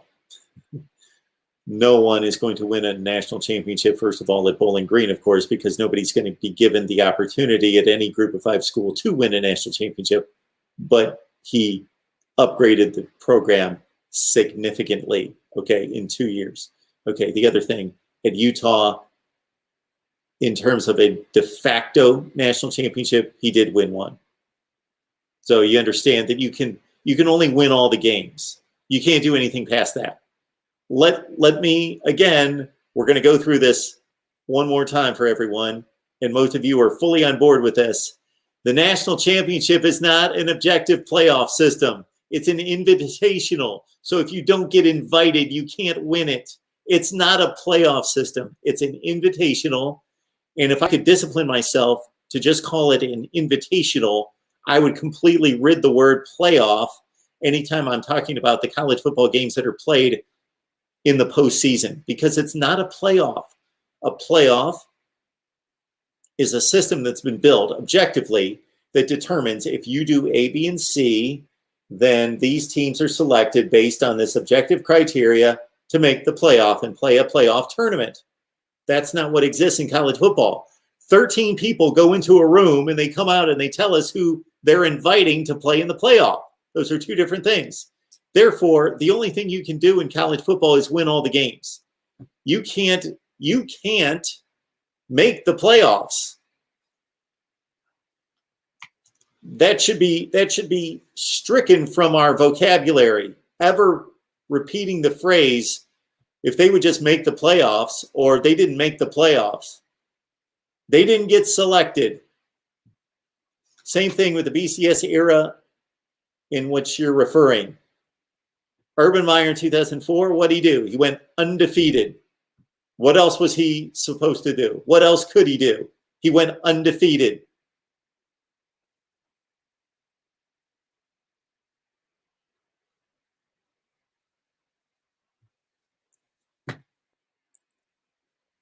All right. Dennis, there are playoffs and tournaments that have arbitrary rules. What, down at the Y? Give me these arbitrary rules and for making them, ones that are invitations and ones that are hybrids of the first two. Please name them. They don't exist in the NHL, the NBA, Major League Baseball, the NFL. And in college basketball, there are so many selected that it really doesn't matter because the best teams are always going to be there. Because when you select 68, you're not going to miss the top 10 or the top 15. So any reasonable team that has any chance of winning a national championship is always going to be in the conference, in the college basketball tournament. So that shouldn't even be argued, because any team that has any snowball's chance in hell of winning the national championship in college basketball, they're there. They're in the tournament. So I want you to cite what playoffs or tournaments are you talking about that have arbitrary rules? This must be down at the local YMCA where you live or somewhere.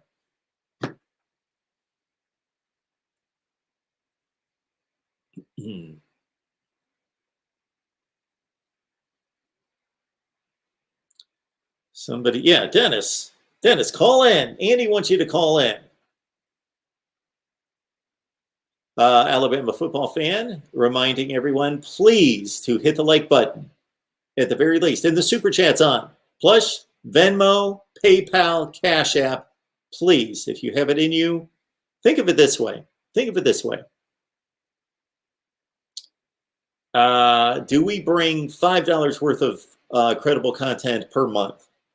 And then maybe hit me up with that each and every month, and that'll cost you a cup of coffee. Just a thought process there. But Alabama football fan, Roll Tide, thank you so much for the encouragement and letting people know that down below. Dennis, if you call in, I will be extremely kind. I will be extremely kind and will afford you every respect in the book. I will sit back and listen to your points.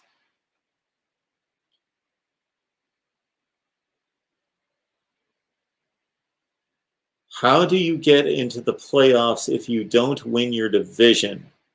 It's arbitrary, a coin flip sometimes. Are we talking about in another sport? There are no coin flips involved. There are coin flips, yes, in the stipulations, let's say in the NFL playoffs, to make the playoffs. They're so far down the list that it's never going to come to that. It never has. Where are we with the NFL? They started in this was the 100th year anniversary last year of the NFL. There's never been a coin flip to decide a playoff spot in the NFL. It all nobody's ever decided anything. There never had to be. We've never watched. Okay, so in a couple of weeks from now, we will be watching the final weekend of play in the NFL. I love this weekend. It's the final weekend of the NFL when it's like the 1 o'clock games, the 4 o'clock games. And there's all these playoff scenarios. Well, the playoff scenarios aren't because we're like, you guys calling me the night before saying, well, if this team wins and that team wins and that team wins and they lose, what do you think the committee's going to decide? We don't have to guess. We know. Well, all we have to do is read. If San Francisco wins and the Rams lose, then they'll. And if the Vikings win and the Lions win, then that'll. It's all. Nobody's deciding anything. Nothing needs to be decided. It was decided years ago. The teams with the best records will make it, and if then there's a tie, then it's head to head. Then if there's a tie, then it goes to conference record. Then if that's a tie, then they go to common opponents. And that's what happens. Nobody's deciding anything.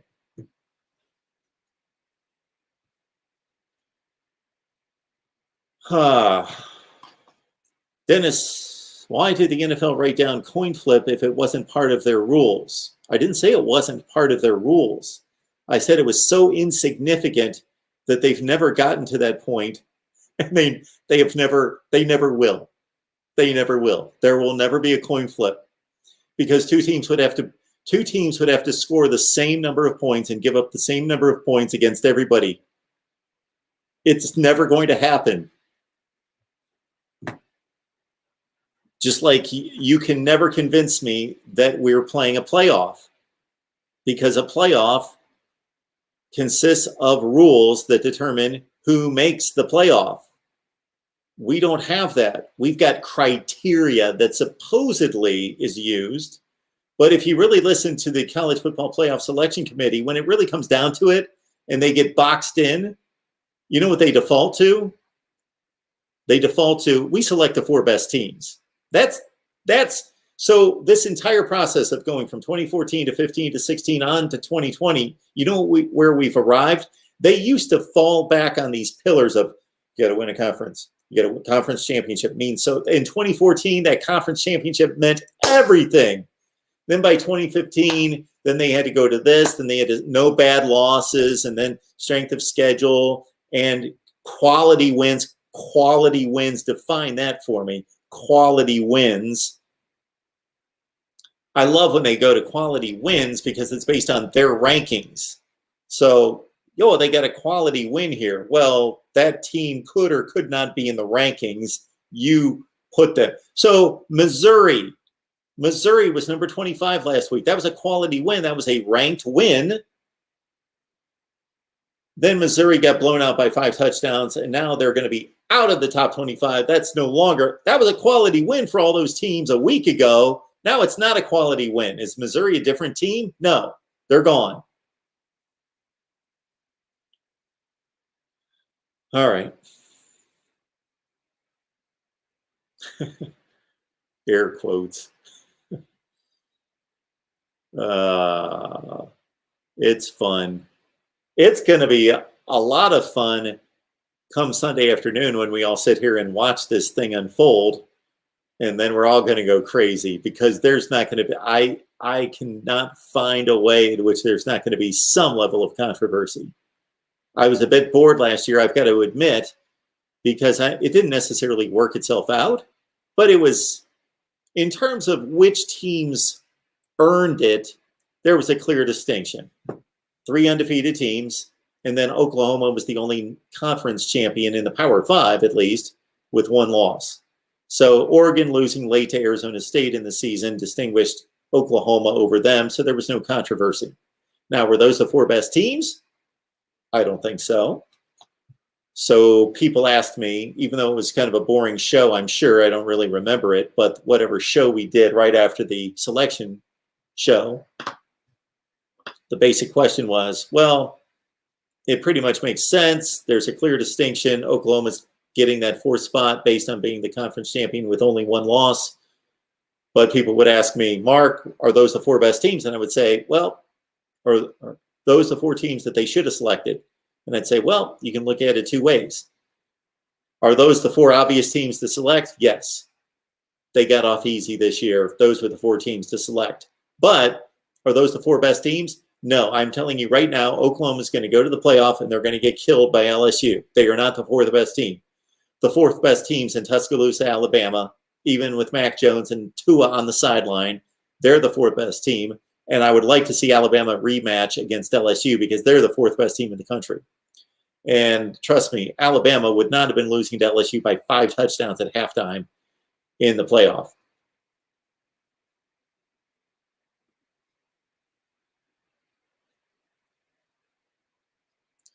The playoff is a format, just like how a double elimination playoff is a format. It does not describe qualification. I think Dennis has gone to Google and he looked up playoff definition. And I understand you're looking at, yes, the format of the grid in terms of the tournament with the brackets. That's a playoff. That's a tournament, yes. But a playoff is an objective system.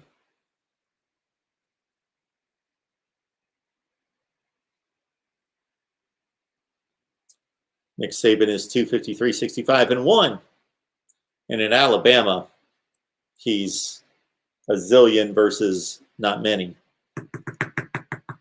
I posted on Twitter the other day, and I did this all in my head, which was kind of stupid, but when I get on something, I've just got to finish it. So I'm sitting there watching USC, UCLA, and LSU, Florida, and it just came into my mind. I'm thinking, man, Alabama, Clemson, and Ohio State have such better records than everybody during the playoff era. And so I just couldn't control myself. So I added up their records in my head, and I put them down. And then I'm thinking, who would be next? Oklahoma. And I added up their record. Then I went, Notre Dame. Notre Dame would be in there. How about Penn State? How about Wisconsin? How about Florida? You know, and then I think, they've been pretty bad at different times. But anyway, I added up, and then I tweeted out the 8 best records during the playoff era in college football. And it's Alabama. Actually, Ohio State is slightly above Clemson since 2014. Goes Alabama's 80. Alabama is 89-8, and Ohio State's 80-8, and Clemson is 88-9, I think. And then there's a bit of a drop to Oklahoma, like 73-17, and then a bunch of like 65-20 kind of teams, LSU, Wisconsin. Yep. All right. Yeah, Hurricane, sometimes got to get feisty. I would love to know what you mean by that. All right. Barf. I liked the BCS with a computer. I hate committees and panels of experts. They never agree. Barf. You got to call me sometime on this whole BCS business because that sucked as well. That was even worse. That was even worse.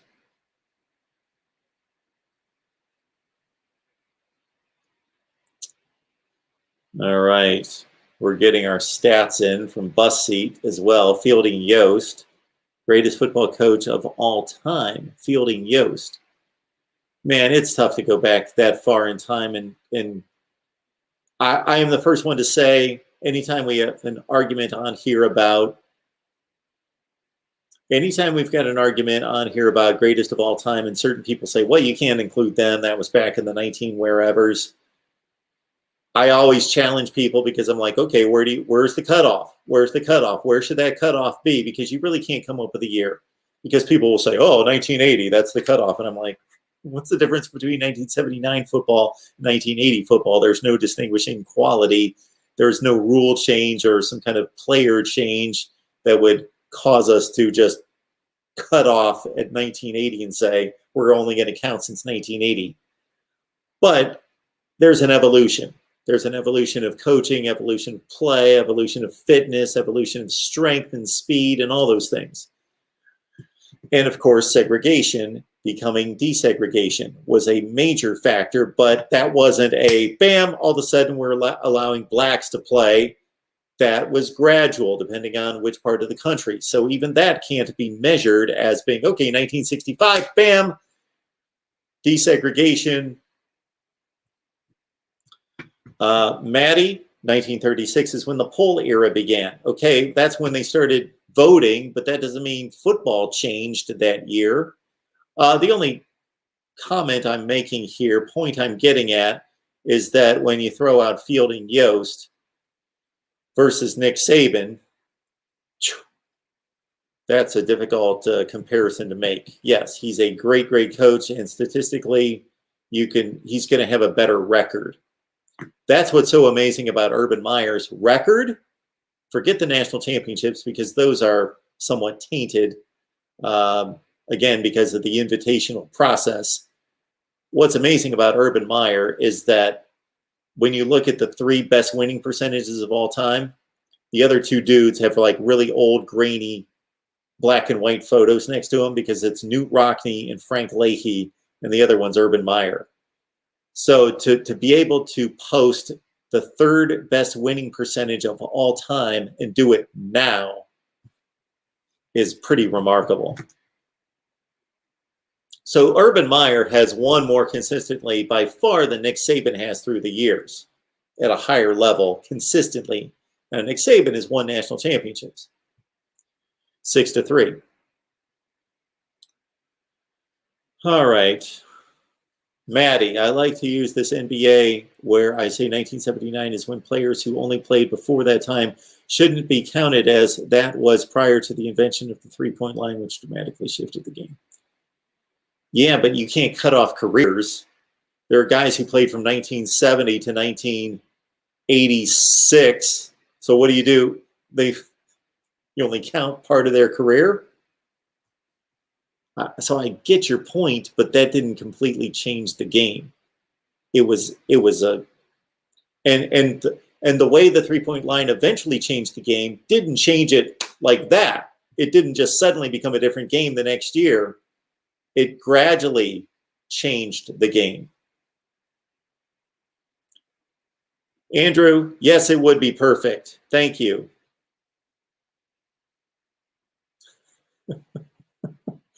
Stelios, you're funny. You're funny.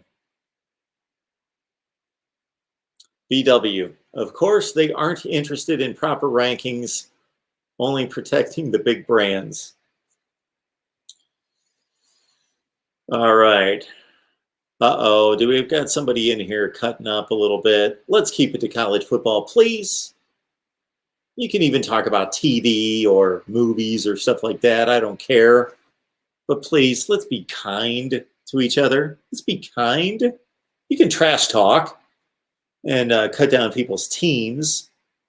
And you can even say you're stupid.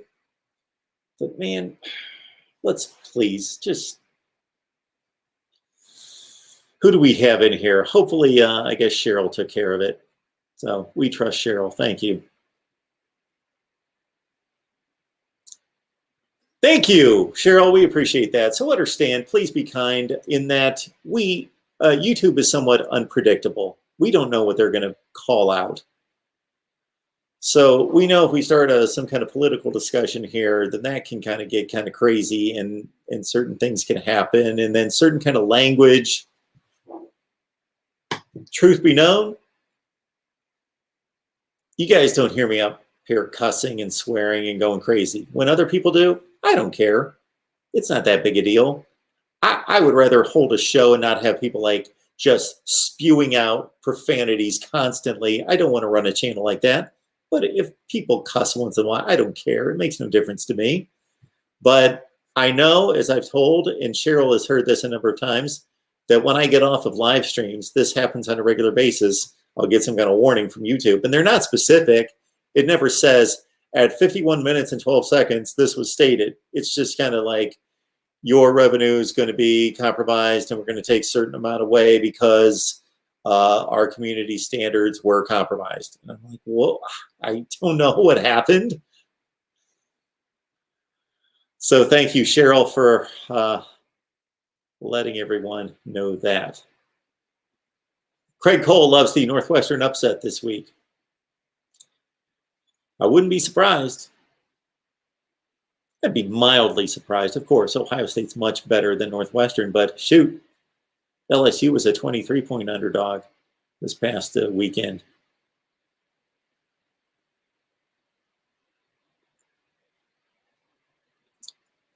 Michael, I asked you this a few minutes ago and you didn't see it, but wasn't Ball State the closest group of 5 team to play for the national title in 2008 when they were number 3? Ball State? Huh? Ball State? Number 3? Ball State? Number 3 in 08. What am I missing there? South Florida was number 1 in 07. They were number 2. South Florida was number 2 late in the season in 07, but Ball State? Okay, Michael, I respect you a ton because we've had college football conversations a number of times. You know what you're talking about. So I'm not saying that you don't, but I guarantee you that there was no scenario in which Ball State was ranked number 3 in the country. I'm not even, I can't even fathom. Now, Cincinnati in 09 was ranked number 3. Cincinnati in 09, Ball State, a team in the MAC. Think of that, Michael. You can go undefeated in the MAC, and the highest a team's going to get in the MAC is going to be like mid to high teens. So I don't know what you're going for there. I don't know what you're trying to remember. Here we go. They were 12-0 and lost the MAC championship to Buffalo. I understand, but they were not number 3 in the country. Is that what you're saying? Number 3 in the polls? They weren't number 3. No. I can't look it up right now. Unfortunately, my MacBook got fried.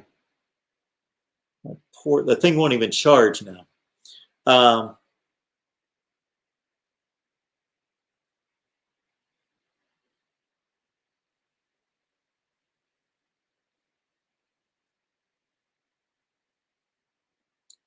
Who's the greatest group of 5 team of all time? Yeah, those Boise State teams. TCU won the Rose Bowl, finished undefeated under Andy Dalton and company in 2010. That'd be a good video. Remember that one, Maddie. Throw it at me during the off season. We'll look into that. Northern Illinois, that was in 2012. Bash, you might be right. You might be thinking of Jordan Lynch and Northern Illinois with Dave Doran as the head coach in 2012. When they played Florida State, they beat Kent State in the MAC championship game, and they were nowhere near close to number 3 in the country. They might have been like number 12, but they were undefeated, and they lost to Florida State, I believe, 34-10. And E.J. Manuel in the Orange Bowl.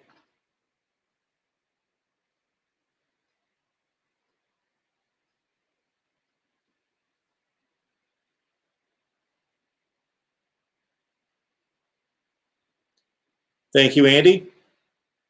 I seem to be forgetting more every day, though. It's just my mind's stuffed with facts and figures.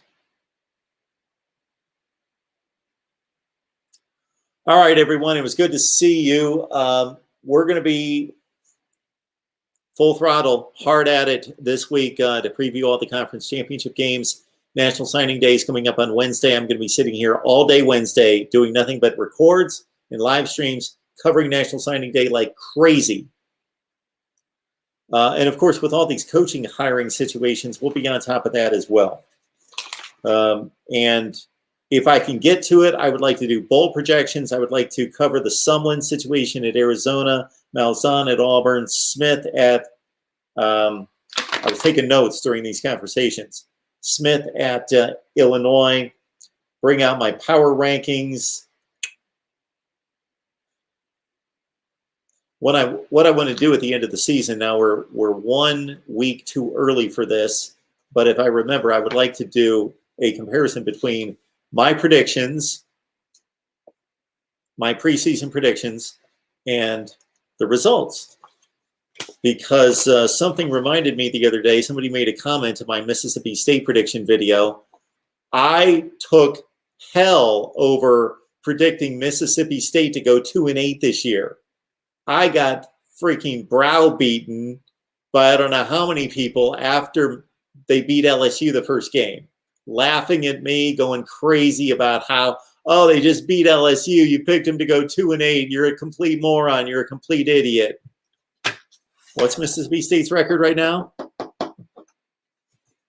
Okay. All right, everyone. Appreciate you guys stopping by. Thank you so much. Yes, I'm on so late. This is the way we do it. And I will be on tomorrow night at 9 Eastern. 9 Eastern tomorrow night. We'll see you then. And in the meantime, smash that like button. Cash App, Venmo, PayPal. And if you got any suggestions, recommendations, or any connections you can make for us in regards to sponsorships, we need to get this call-in show sponsored, please. So anything you can do in that regard, please let me know at MarkRogersTV@gmail.com. And we will see you tomorrow.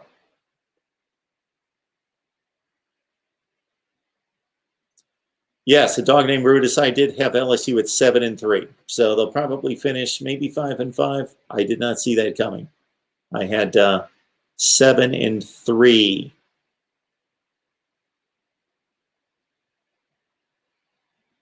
Thank you, Murder Blaze. Smash that like button. Thank you so much. Appreciate everyone's support. Yes, Barf, I'm sure Don Brown will get himself, I'm sure they're throwing money at Don Brown right now as we speak at Auburn. They're going to all the boosters trying to get as much money together, breaking that bank at Auburn to get Don Brown out down there. Thank you so much. We'll see you next time. Appreciate it. Jeff Lynn, who's my favorite? Mac Jones. Heisman. Mac Jones right now. After the Trask loss. I was going Trask 1, Jones 2, but now I'm going Mac Jones. See you guys tomorrow night.